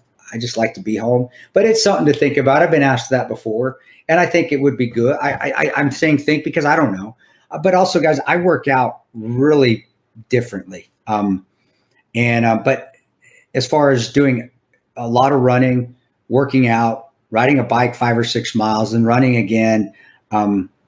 But I would not have the time for all this. Yeah, that's it. And that's it. I when I'm home, I want to get my stuff in and then be with my family. But Tanya would be something to talk about, do with my wife, and because she's in tremendous shape. And I don't know. It's down the road, Andy. I know. Maybe we're down the road, but right now, keep doing. I agree with Ian. Keep doing what you're doing because you're making massive gains. And if anybody wants to get motivated or see that you can start at a ground level and work your way up, they should follow Andy's page or the Tanoism pages, because she posted on I'll post stuff on that. And I think you're giving people good ideas of what they need to do to improve their lives and a healthy lifestyle, and then adding the natural supplements into it. Ned, which is tremendous just with keeping me relaxed, but also helping with inflammation of my joints. And then of course, Bubs Naturals, it's tremendous protein and the MCT oil. So yeah. Cool. Hopefully we answered that. This next one is a very long one, but it's a good question. It's a very in-depth question. So Chris and Ian, I hope this email finds you well. First off, I want to say thank you guys for your podcast. I have an hour commute to and from work every day, and you guys make the drive so much more enjoyable. That's awesome, by the way. I mean, that's what I do when I'm driving. I listen to podcasts. I listen to so many. I was just listening to like Bobby Lee's podcast. I love his show. All right. I don't know when you plan on doing another Q&A podcast right now, but I have a question for you. I've heard you guys talk about the COVID-19 vaccine on one of the shows, and I heard that Ian has gotten it, but Chris hasn't and doesn't want to. Neither do I. I have my personal reasons for not wanting the vaccine, and I feel pretty strongly about it. I pass no judgment to those who have gotten it because that's their choice, and I support everyone having the freedom to get it or not. However, that freedom is now being taken away by various mandates requiring the vaccine. I live on Whidbey Island, Washington, and there are businesses here that won't let you in the door without a vaccine card proving that you're fully vaccinated. There are employers saying that if you don't get the jab, you'll lose your job. My employer is one of those. I work for a contracting company on the Navy base here on the island. I'm also a Navy vet, and my company has just come out with their mandatory vaccine stipulation for employment. I don't know what to do. At the end of the day, I absolutely will not get this vaccine, and I feel like making it mandatory is a huge violation of our rights. We should all have the personal freedom to choose what does and does not go into our bodies. So my question is there any work out there that you know of that is important and meaningful and won't require the jab? My days working for the government are clearly numbered, and I've really been feeling the pull to do something more important anyways. Something in the military and or veteran support capacity. I've even reached out to the 14th Hour Foundation to offer volunteer services, and I've messaged Chris on LinkedIn to ask for career advice. Anyhow, what are your takes on the mandatory vaccinations? And do you have any advice for someone like me who doesn't want the vaccine but wants to continue working for a good cause if possible? Yeah. Thank you again for the podcast. And Chris, for all you've done for this country. The depth of my gratitude and admiration is beyond measure. God bless. And that's from Kayla Lewis. Okay. Hey, well, first of all, thank you for your service. And that was cool. Real cool where you say that. I appreciate that. Yeah, LinkedIn, we've monitored that a little bit. Sorry, guys. LinkedIn isn't I hate social media as it is. So if I miss, and I'm sure, I actually never DM. I don't get into direct messages at all on any of the social media. Unless it's like maybe I'll see something from Ian or somebody that I personally know, which is, like I said, the circle I can count on probably on one hand. I mean, I usually just text you. He just texts me anyway. So, but anyway, so I apologize. So all those people out there that are DMing me and I never get back to them, I don't, guys. I got more important things to do. Not because your question's not important, but to spend time on social media when I'm home. And DMing is I just can't get to it, guys. So. This is why we have this, though. Now we got your question, and it's actually in this kind of form. So if you want to get a hold of me and get a question to me, if you keep trying the website or Battleline Podcast email, eventually I'm going to hear it, which this is great. Here on the jab side, no vaccine should be mandated. Now that's another catchword. I mean, we make up so many catchwords in our country now, I swear. But the mandated, whatever, if your doctor tells you to get the vaccine, that's when you get the vaccine. If my doctor said, hey, you know what? You need to go get it. That's who's going to tell me to get a vaccine. Not the president, not any politician, not somebody from the CDC. You're not my doctor. Not social media, not Facebook, not the news, not commercials. So I agree. They should have that freedom. That's putting something like that in your body should be a choice. Now, vaccines, I've gotten vaccines before. I'm not against vaccines. Like we just talked about. Technically, I would say just about all of us have before we were old enough to speak. Yeah, I've gotten the smallpox vaccine. I've got even though I had chicken pox and the measles when I was in the military, I still got the vaccine for that. It's the military. So the anthrax vaccines, the flu vaccine. But now when I got out, I stopped getting them. And honestly, I've been fine. I've been very healthy because it's my choice. I don't want to get a vaccine. I don't think I need it. My immunity is still great. But if my doctor came to me and said, you need to get the vaccine, Chris, okay, you're my doctor. I trust you. And that's the only person that should tell you that. But you have repercussions. We just talked about repercussions. If your work wants you to and you don't, and they're going to release you, that's the choice we make. So, yes, I'm glad you're being proactive, trying to find something else out there. If you're a contractor, I don't know what kind of – did he say he was a contractor? He was a Navy vet. Sorry, Kayla. But she. Sorry, I assume Kayla's a woman. No, it is. I don't think I know any guy named. I don't know. She said she was a Navy vet. Yeah. That you may have to find something out of your realm. Whatever you're working in right now, find someplace else that doesn't require the vaccine and go after it. I do still think this is another thing where people have to keep pushing their local leaders to say this is not right. This is not right. This is not right. If your state's not going to adhere to that, worst case scenario, you pick up and you move to a state, and that's a lot of stuff you have to do. But also, to be honest, I don't think I could be wrong in this. I don't think there's any state. I don't know. There's cities, but not states. For example, right? I've gone to the city since illness, right? Okay. And when I go to a Starbucks, and look, I've got the vaccine. I'm for the vaccine. We can get into that, but this, I think is silly. I'll be honest. When I went to Starbucks, if I order a drink, I'm fine. But if I want to sit down in the Starbucks, I have to show my vaccine card. I have to show my ID. Here on Long Island, that doesn't fly. That will never happen here. I'm going to be in the Adirondacks this weekend, which I'm looking very forward to. You're not going to see that there. So I don't think states are real. You know what I mean? The cities? Yeah, there are cities that are. Los Angeles is like that right now, and New York City is like that. But or I've put it this way: I've gone to concerts right here on the island. No issue. I haven't checked anything. When I went to see Soulfly and Gramercy, yes, they checked vaccine cards. It's cities versus the entire. I mean, New York's a huge state, and keep in mind, upstate New York, people own a ton of guns. It's very different. It's very different culture. Yeah, so I don't think it's like Kayla, wherever she is, would have to move to a whole nother state. I don't think it would be that extreme. I don't think. And that's where you put yourself in a place that is not required a vaccine, and you still speak out. You know what's beautiful though, and what I've seen, and maybe I'm seeing it wrong because I'm not in the know all the time, but if it's cities are given the leeway to do the vaccine, or counties or so forth, I think our political our process democracy is working, because it's not the president coming and saying everybody's going to do a vaccine. We're making it this. Yeah, that's an overreach. Yeah. It's that's like, hey, well, every city has its own choice. I think isn't that democracy? I mean, I don't agree with the vaccine. It would be a republic. Because democracy would mean that no one elect. You know what I mean? Like there was no ballot for should we have mandatory. So you're electing people. You're electing. It's a republic in that sense. You're giving your elected leaders. It's a democratic republic. Or democratic republic. I got you. Again, thanks. That's why we have Ian here. He helps me out. No, because as they say, democracy is mob rule, and that's not what republic is. Yeah, you're electing officials. To put it, and that's if you don't, you got to get out. You leave, go somewhere else. But I don't, and I'm the same way. I don't agree with it. If airlines start requiring me to get a vaccine, well, I drive pretty much everywhere anyway, unless I just can't make it. I'll start driving, everywhere. I won't fly anywhere. It's our choice, but whatever choice we make, there's going to be consequences, good and bad, based off that choice, which is what you're seeing now. I admire your choice to do what you do. I admire Ian's choice. He want to get the vaccine. That's his choice. Go ahead, knock it out.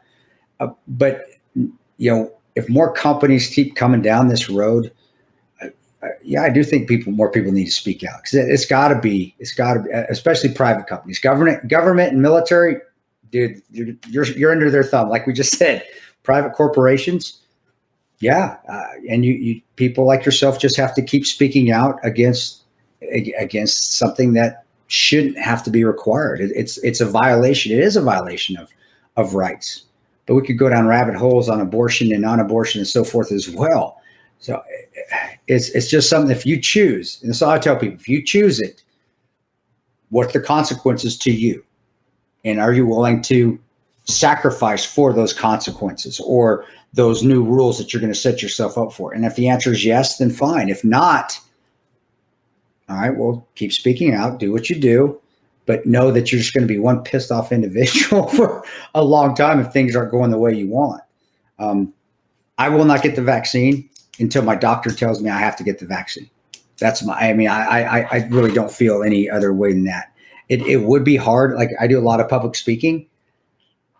That would be hard. It'd be a hell of a decision if all the public speaking events I was going to, I had to have a vaccine to go talk, because I talked to 300 people, 300, 400, 500, sometimes 1,000 people in a closed room. Haven't got to that issue yet.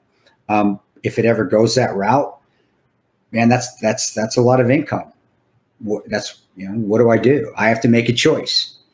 Do I not get the vaccine and really not work anymore? Or do I get the vaccine and continue to work? If I don't get the vaccine and I don't work, what are my options? What else can I do? Or do I have other options to make money to help me support me and my family? So it's just those consequences. I don't think you're in the wrong.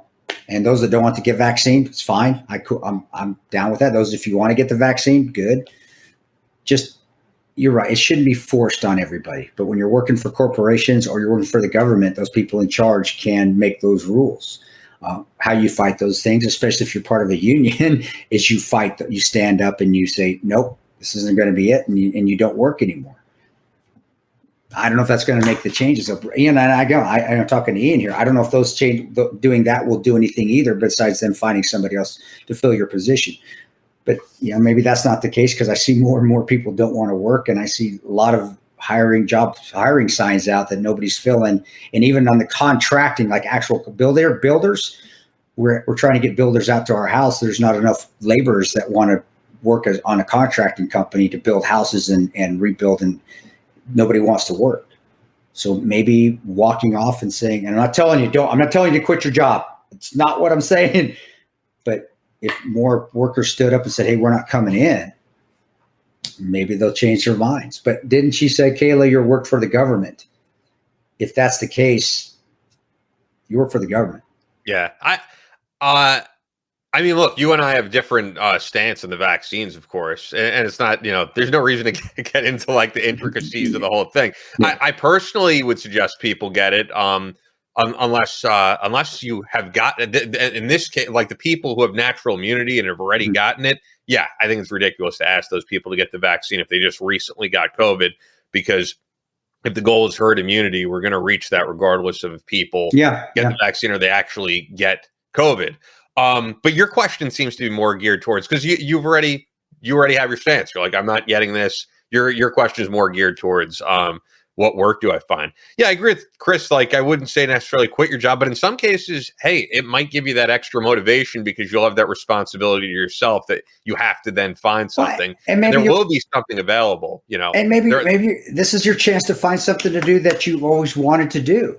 I don't know if this is the job you've always wanted. Here's your chance. I want to go. It sounds like you're out the door anyway, because from reading the email, it sounds like you have not been happy there, and this is the very last straw. And you're like, all right, this is the last thing that has pissed me off. I'm out the door. Yeah. So if that's the case, you might want to find something. You might want to line something up, or, I mean, this is the more risky thing. You might want to quit, and it might give you that extra motivation to find something. I don't know. You know that for yourself. But yeah, my stance on the mandatory vaccines, I mean, I do think it's the biggest thing I would say I'm against is to make people get the vaccine who already have had COVID-19. That I personally have an issue with. I think there's a different, like I said, this would be a whole discussion, but I do think there's a difference between now and when the vaccine was not FDA approved, because now the Pfizer vaccine is FDA approved, and early on, we had different brands of vaccine, but we basically had two vaccines. We had the more traditional vaccine and we had the mRNA vaccine. And at that point, a lot of people, including us, unless this was something you studied, don't know a whole lot about mRNA vaccines. So it was in that experimental category. Now we know a lot more. We know a lot more about side effects of which, honestly, there's not a whole lot to speak of. I know there are some. I'm not going to say that it doesn't exist. There's side effects with all vaccines. Yeah, and there are, and I'm not going to say no one has died, but there are very, very few cases of that. So I do think there is a lot of hysteria around the vaccine. And then I also think there's people on the pro-vaccine side that are taking it too far to say, even if you've had COVID, you need to get this. I don't agree with that. Yeah, I mean, you got to do what's best for you. And there will be a job out there where you won't have to do something you're not comfortable with. And just look, be proactive, find it. I agree with Ian. Probably want to find something before you leave, so you have some income coming in. As far as 14th hour goes, I know you said you've reached out to volunteer and help. We're not that big. My wife and Jeremy handle the whole thing. If we needed help, Kayla, we would reach out to people. I understand. So don't think we're dogging out that way. When we do fundraising in Orlando, the Shadow, they had to change their name. I don't know. But I didn't know that. Yeah, that's I don't want to get into that. What's the name? Chance told me. I can't remember. But Chance Shell's guys. Here, I can find out what it is. It should be something because is it Shadow Warrior or Shadow Riders? Shadow Warrior Riders. It was because that's so badass. They should go with something that's like as cutesy and as non-badass as possible. It'd be like the Teddy Bears Club, like something cool like that. But I'm sorry. You know what this is making me think of? When the whole anthrax scare happened, we were talking about anthrax vaccine. And Anthrax put out a press release that said they were changing their name to Basketful of Puppies. I thought that was hilarious. That's right. And then they did a concert after 9/11 and they wore these jumpsuits. And since it was enough members to spell out each word, everyone was wearing a jumpsuit with a word and it spelled out, "We're not changing our name." I thought that was cool. Anthrax rocks. Those guys are. Yeah. But they've changed their name to Warrior Riders Motorcycle Club. They run it. Cool. They run it. So they have all their people that come in. They have hundreds of members, so they come in and do the volunteering. So it's not that we just don't have a need for anybody to help right now. And sometimes too many hands in the kitchen, the food comes out terrible. I only need my wife and Jeremy to really do everything. But thank you for offering that. But and correct me if I'm wrong. It's like no one pulls a salary. It's 100%. No, nobody pulls salary. Yeah, we don't pull salaries at all. There's no salary. So that's why I even tell people, if we fly you to an event because we need you to help you out, which we never do because we don't need to. I'm just saying of course we'll pay your expenses and stuff like that. But as far as salaries going, no, I don't take a salary. Wife doesn't. There's no salaries. No way. I mean, that's just if we ever got huge enough that we needed people like yourself, and it became a $1 billion foundation industry, of course, a few people would take salaries, but we still would try to minimize that as much as possible. Just find what you have, find what you can. If your stance is set, then again, the repercussions to it. If you want to speak out again, the best way to do it, it's not on social media, guys. Put your 2 cents, vent a little bit, but you really still, the best thing to do is to go to your elected leaders and tell them what your stance is. And again, my stance on that, and Bien and I have both. I still think we're in the same. I mean, we're on different sides as far as go and get it or not, but we still believe that it's that person's choice. And again, what I have a problem with is that everybody outside of your own doctor is telling you to get it, and that's wrong. If your doctor tells you to get it, you get it. If your doctor told me I needed my tonsils removed, again, even though they're out, no, I'm sorry, that's a bad example. If my doctor said get your appendix removed because it's going to burst, it should be going to your personal doctor. And if your doctor told you. The only, I guess, argument I would make with that is, right, for me, I couldn't tell you the last time I went to like a primary care physician. So I just read up on if this made sense for me, and when I felt that it did, I did. Let me put it this way. I don't mean, okay, if you want to get the vaccine just because you want to get it, go get it. If you're against it, this is for the people that are against the vaccine. If you're against it, but you're sitting with a primary care physician, like I have one, and your primary care physician says, you know what, I trust this, I've read about it, I think it's beneficial, you go get it, especially at the age you have or your pre-existing conditions, you go get it. So it's really that's more for the people that are. I'm just, how often do I know you're supposed to get a physical every year, but how often do all of us do that? When you get 40, you will a lot more. But when you're in your 30s, yeah, probably not a ton. I'm not those people that are going to have gotten it. Or I've known a lot of people. My parents have. Yeah. No. And I'm guessing no side effects. Not that I'm aware of. Yeah. And that's the case for most people I know. I mean, I know one person who told me they have side effects, but out of the hundreds of people I know, I'm not hearing many side effects. Well, see, and that's the thing though. With it, I never really thought I would never. I'm not the person that says, "Oh, don't go get it because you're going to have massive side effects." You could. That's a chance of any vaccine. What I tell people is if to me, it's taking away which is what I fought for, which is I think a lot of veterans fought for. And I know this may be cliche now, but I still believe that is that we fought for that freedom. That was the freedom for you to choose, not for social media or some fuckface in DC to tell you what to do. But if your doctor, it's your doctor. Your doctor does know better than you on medical stuff. If your doctor come in and said, because of this, I know you, I'm your primary care. I recommend this. Roger that, doc. Okay, that's got it. You know what the hell you're talking about. And if that happens, of course I would go get it. I would. Yeah. I'm not going to tell my doctor, no way, you know what? No. And the doctor. There are those people though, you know. Well, there are, yeah. But then again, I'm not going to let the TV or and he is a lunatic. I'm not going to let some lunatic in the White House. See, it seems like we've got a lot of lunatics in the White House lately, isn't it? Tell me I got to go get the vaccine. No, I'm going to let my doctor do it. But if you're not, and we're going in a circle. I always do this. This is the Ranger way. I always go in a circle. And we're coming towards the end of the circle. If your job is telling you have to get it and you don't want to get it, that's up to them. You guys, if you have a massive group that you don't want to get it, of course you can do what we love to do in this country. We're professionals at it. We'll protest. You can protest, or you can move to another job. And maybe like Ian and I'm in agreement with Ian on this. That path, you're coming to a crossroads now. You're coming to a split, a fork in the road. This may be your chance to try to do that job you've always wanted to do, or Go get that degree you've always wanted to get, or do something that you've always wanted to do. You just never had enough time. Maybe this is it right here. This is God saying, hey, here's your chance. All right. Leave what you hate. You're not going to enjoy it. Go that path and do something that you enjoy. And I guarantee I bet you some of them out there are doing that right now. But yeah, I know we answered that for a long time. No, it's fine. All right, we'll get to this next one here. Tonto, have you seen the series called The Chosen? It's an excellent series on Jesus and his disciples, and it's free to watch.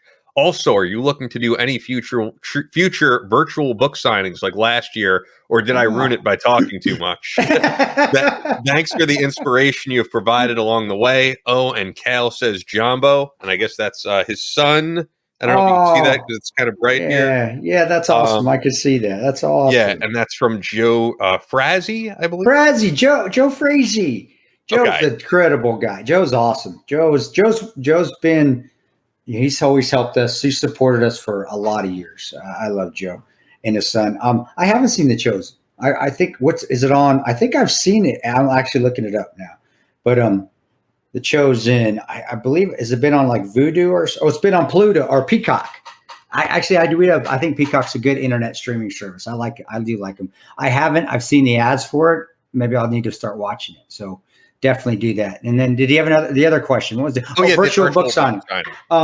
Yeah, I'll do another. Now you can do actual book signing. Yeah, we can. We'll probably do one at Fort Worth in Dallas at Defender. Here, we'll do a real book signing if they let us. There at Defender Outdoors. We do our teaching class next month. But virtual one, we'll probably do another one.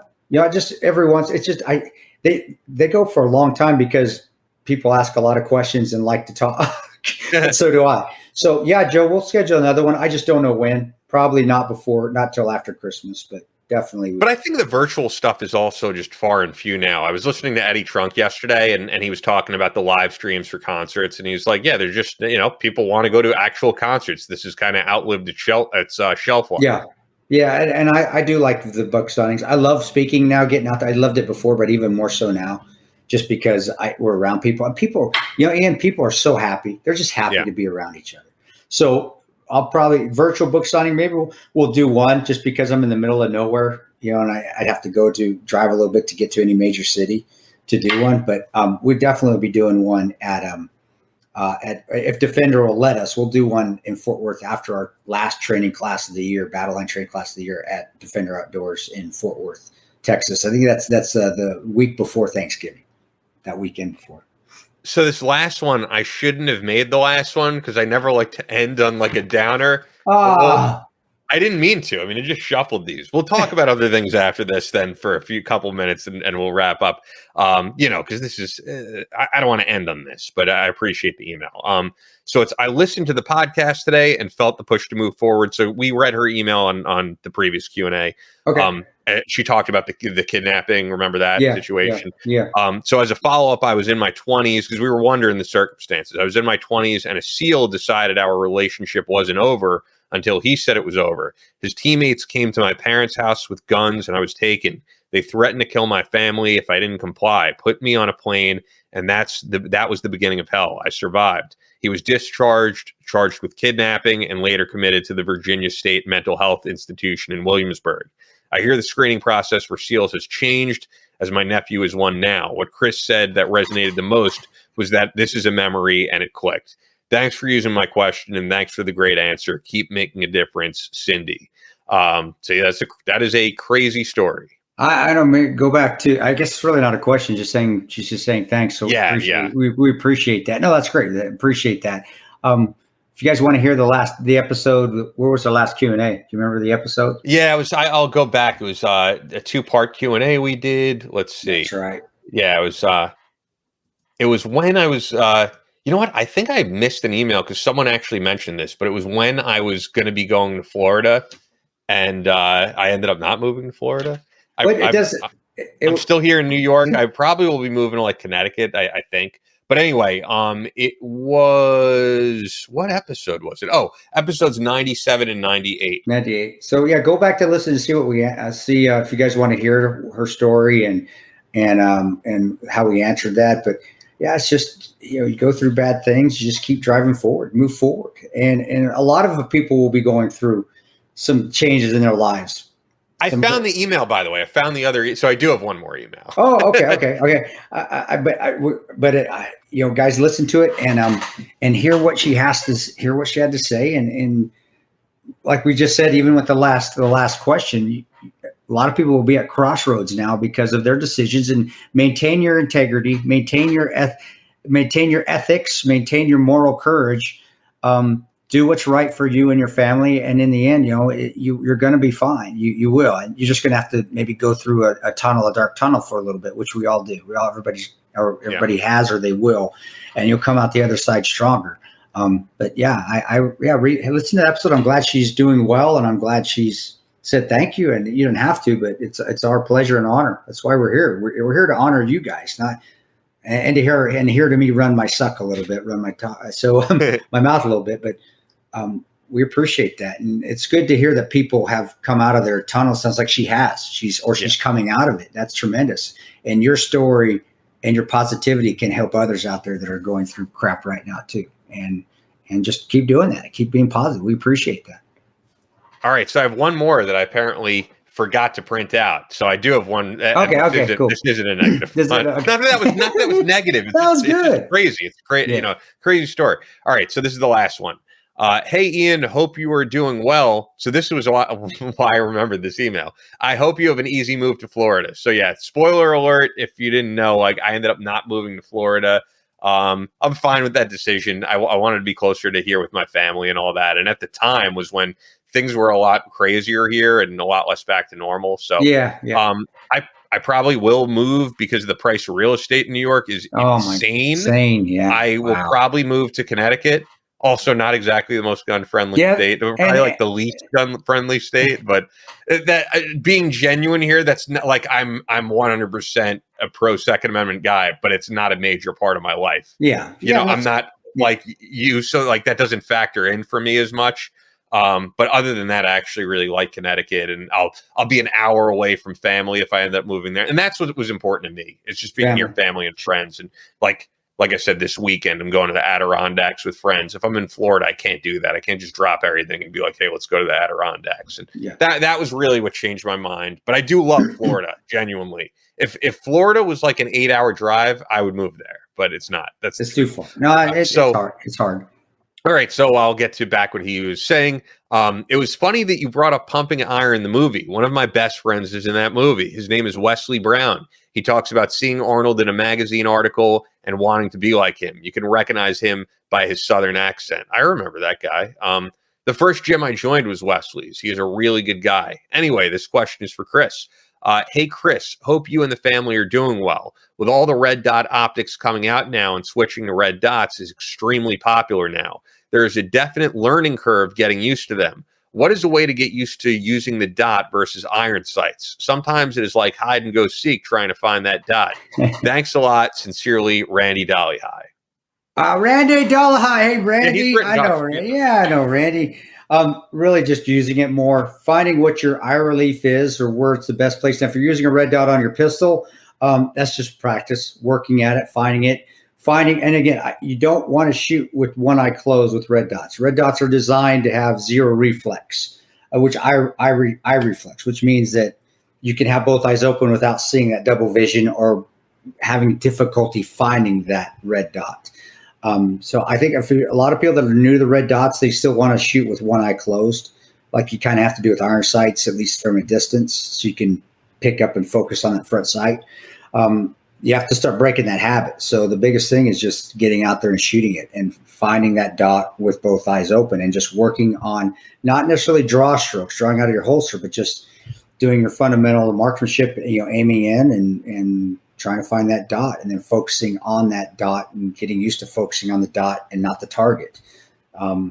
If it's a rifle and you're having issues, then you need to see where it is on the top of your upper receiver. It's probably what's going on. It's either too close to where it's too close to your cheek to stock weld, or it's not far enough out, and you have to play with that. What I'm saying is you just got to move that optic forward or backward when you have that good cheek to stock weld position, which means basically you're aimed in, and then try to find that dot. If you're not able to find it, then either you're cheek to stock weld, it's not right, you're not getting it right, or which the only way I could do that, Randy, is to see you. But I've seen you shoot before. I believe you came to a Florida course, Randy, if I'm not mistaken. You had that fine. It's just now getting the dot set where you can grab it and pick it up. But my I think it would be worth going to a course that is, if it's your carbine, going to a carbine course that does red dots, or there are instructors out there that just teach pistol courses specifically for red dots. And they could probably help you more than at least on the pistol side of the house, probably can help you more than I can. On the rifle side, yeah, if you come to a course again, or we're around each other and we're shooting and I see you, I'll work with you on that. But the biggest thing is that you got to get used to not closing that one eye. You got to have both eyes open. That's what the red dot's for. It's to give you the ability to be a better fighter. So you have more field of vision, so you're not closing an eye. Also, you can pick up that red dot faster, aim it in faster, and react and pull and press the trigger faster than you can with iron sights or fixed optics on fixed sights on your pistol. So, brother, just keep playing with the position on your rifle if it's your rifle you have any issues with, and you'll get it figured out where it comes up and you can immediately pick up that red dot. But I bet you, Randy, I bet you're closing an eye. You got to have both eyes open, and it will get easier. Just got to keep practicing, repetition, and come to a class and bring your red dot with you. And especially if you come to a Battleline class, we'll get you dialed in. Awesome. All right. Well, that's everything. I don't know if there's anything else you want to end with. I know we got, as you said, Tonto Vodka, National Distributor. National Distributor, Great American, California Spirits is what they're called. Great American California Spirits. They, and I'm going to get this right here, definitely promotions, just make sure I'm giving it to you right, because I signed up on there. Last I checked, they were out, but I think they got it restocked because I'm seeing it's back up. But Great American Craft Spirits. Great American Craft Spirits. Check them out. They're national distributors. There are 6 states that you have to get a state license to do it from, to ship them out. And I'll get those here right quick for you guys if I can find the text, because Ben knows it better than I am. That's why Ben sent it to me. 6 states that we can't. Hey, Ian, do we got a second so I can find them? Yeah, I should have been prepared. I should have been prepared here. How dare you? I know, I'm terrible. I suck again. Gotcha. 6 states. Where are my 6 states? Come on, Ben, help me out here.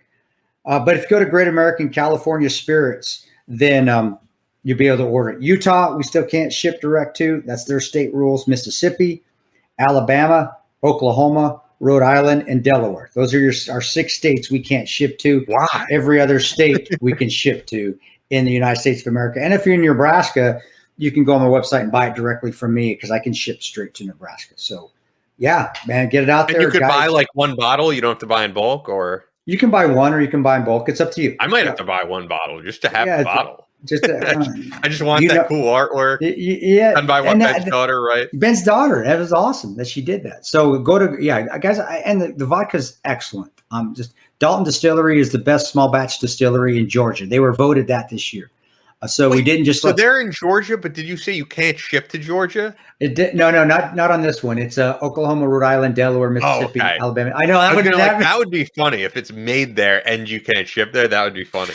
That's why those states though? It's weird. Like wow. It's honestly, it's taxes, man. It's taxes. Yeah. It is. They just want to be able to tax you specifically, or they want more tax money. It's ridiculous. Alcohol is a racket. It's still the mafia. I mean, not the mafia, but that mindset. Everybody wants a piece. So those 6 states, but yeah, guys, and we could ship it out, and we got it. It's going good, and we sold out after 12 hours on the last post we did for Great American Craft Spirits. I believe we've got them restocked now, so hit them up, and yeah, it's outstanding vodka. We didn't just piss in a bottle and call it Tano. It's excellent, and Dalton Distillery, and their name being the best small batch distillery in Georgia, I think says a lot. So yeah, appreciate you guys also for making that happen and letting me and Ben have a vodka out there. That's tremendous. I'm just grateful you guys wanted it. So thank you. It is cool. So Chris is off to Louisiana in a little bit for a 2-day carbine and pistol course, as we mentioned. But next month in Texas, the final course of the year, you can sign up for that still. TontosGearLocker.com. And then there'll be other courses next year. This has been a good show. And then next week we have, I am back in studio for the first time in ages. I'm excited to be back in studio. Those are usually my favorite shows to do. We have Alana Duffy coming in, who I met, through the guys at the Team House. She's great. She has an awesome story. Army veteran, Purple Heart recipient.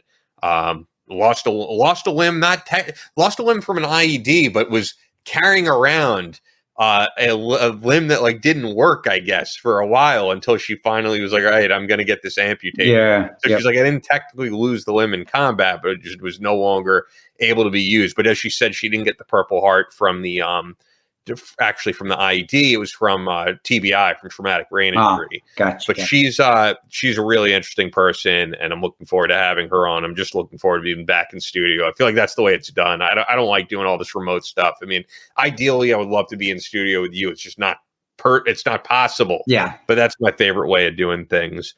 So I'm looking forward to that. And we got some great guests on the horizon. We got Dale Sizemore. Dale Sizemore. If you guys don't know Dale, 3rd Bat Army Ranger, Black Hawk Down. He was served in Somalia. If you watch Black Hawk Down, Dale is portrayed by the guy that hurt his arm it was a ping pong incident in Somalia, and he didn't go out on the first run. He actually had that's where Ranger Stebbins went out, the guy that Ewan McGregor played, because Dale had a hurt arm due to a ping pong incident.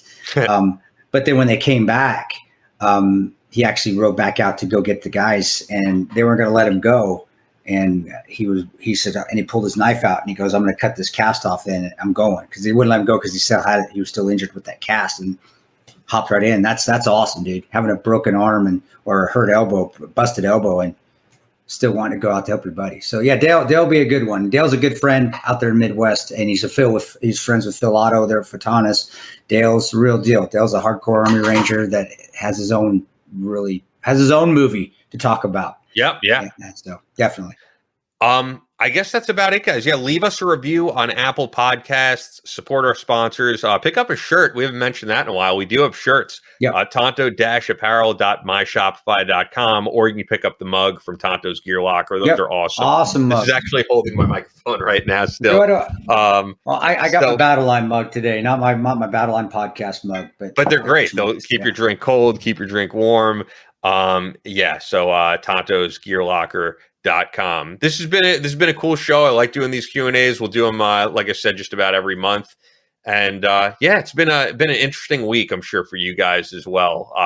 With the whole I mentioned it when I was writing stuff down, but the whole Facebook incident, which tanked the stock market, but then somehow crypto went way up. It's just been interesting to watch. That's all. That's been what I've been looking at all week. Isn't it crazy? I know. They got to come down Facebook so they could slash and burn all the stuff that might incriminate them and get Facebook back up. They learn from the best, man. Learn from Hillary Clinton. That's how you do it, man.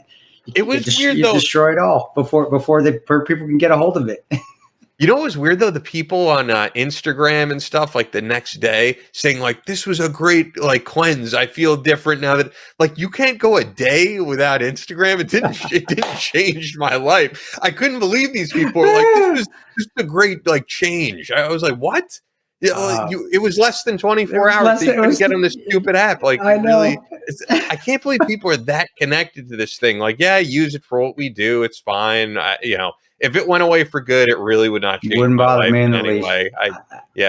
I'd be honestly, I just Instagram. I'll post something 3-4 days later. When I have to post something else, I'll get on there. If I'm driving or traveling, I may get on there more often when I'm home. It just kind of sits there. I'm logged out of it right now. I got to do a post here. I think I'm due, so I'll do. But guys, I'll do a post for the Gear Locker stuff. I mean, it's all designed to be very addicting, but you realize people are more addicted than you even realize when they're after 15 hours that they can't go on. That's what I'm saying, man. We're so easy to be manipulated by, and the powers that be know what the hell they're doing. Yeah. It's so easy. So that's get off it. Get off it. Don't make that your my end all be all. This is what I'm going to listen to. Get off that shit. Take 3 days off every once in a while, 4 days off, or just if you don't really use it, then get rid of it. Yeah, I'm not on Facebook anymore because Facebook was all of all the apps. Facebook's my least favorite for sure. Twitter I like. I know you don't like Twitter. I like Twitter. I like things about Instagram, but Facebook is all just like it. Literally has become all arguing about politics. Oh, are you there? They shut you down. Yeah. Facebook has just Facebook as a whole has become just like the arguing about politics ad nauseum to me, and especially during the whole COVID period. And that's when I was like, I'm getting off this. I don't enjoy it. Oh man, you know. And they made tons of money off that. We've been saying that on this show all the time. Where the news or social media divisiveness causes that makes people money. That makes organizations money. And what didn't shock me, I know we got to go, but what didn't shock me was the whistleblower. One of her things she said was that, Facebook looks the other way on the negative or the divisiveness because it makes them more money. Well, we've been talking that on the show. I did my own, where I said I did my own tests. I posted something negative and I posted something positive, and it was almost a 3 to 4 to 1 difference of how many interactions I got on the negative post compared to the positive post. So to me, that really wasn't news with the whistleblower.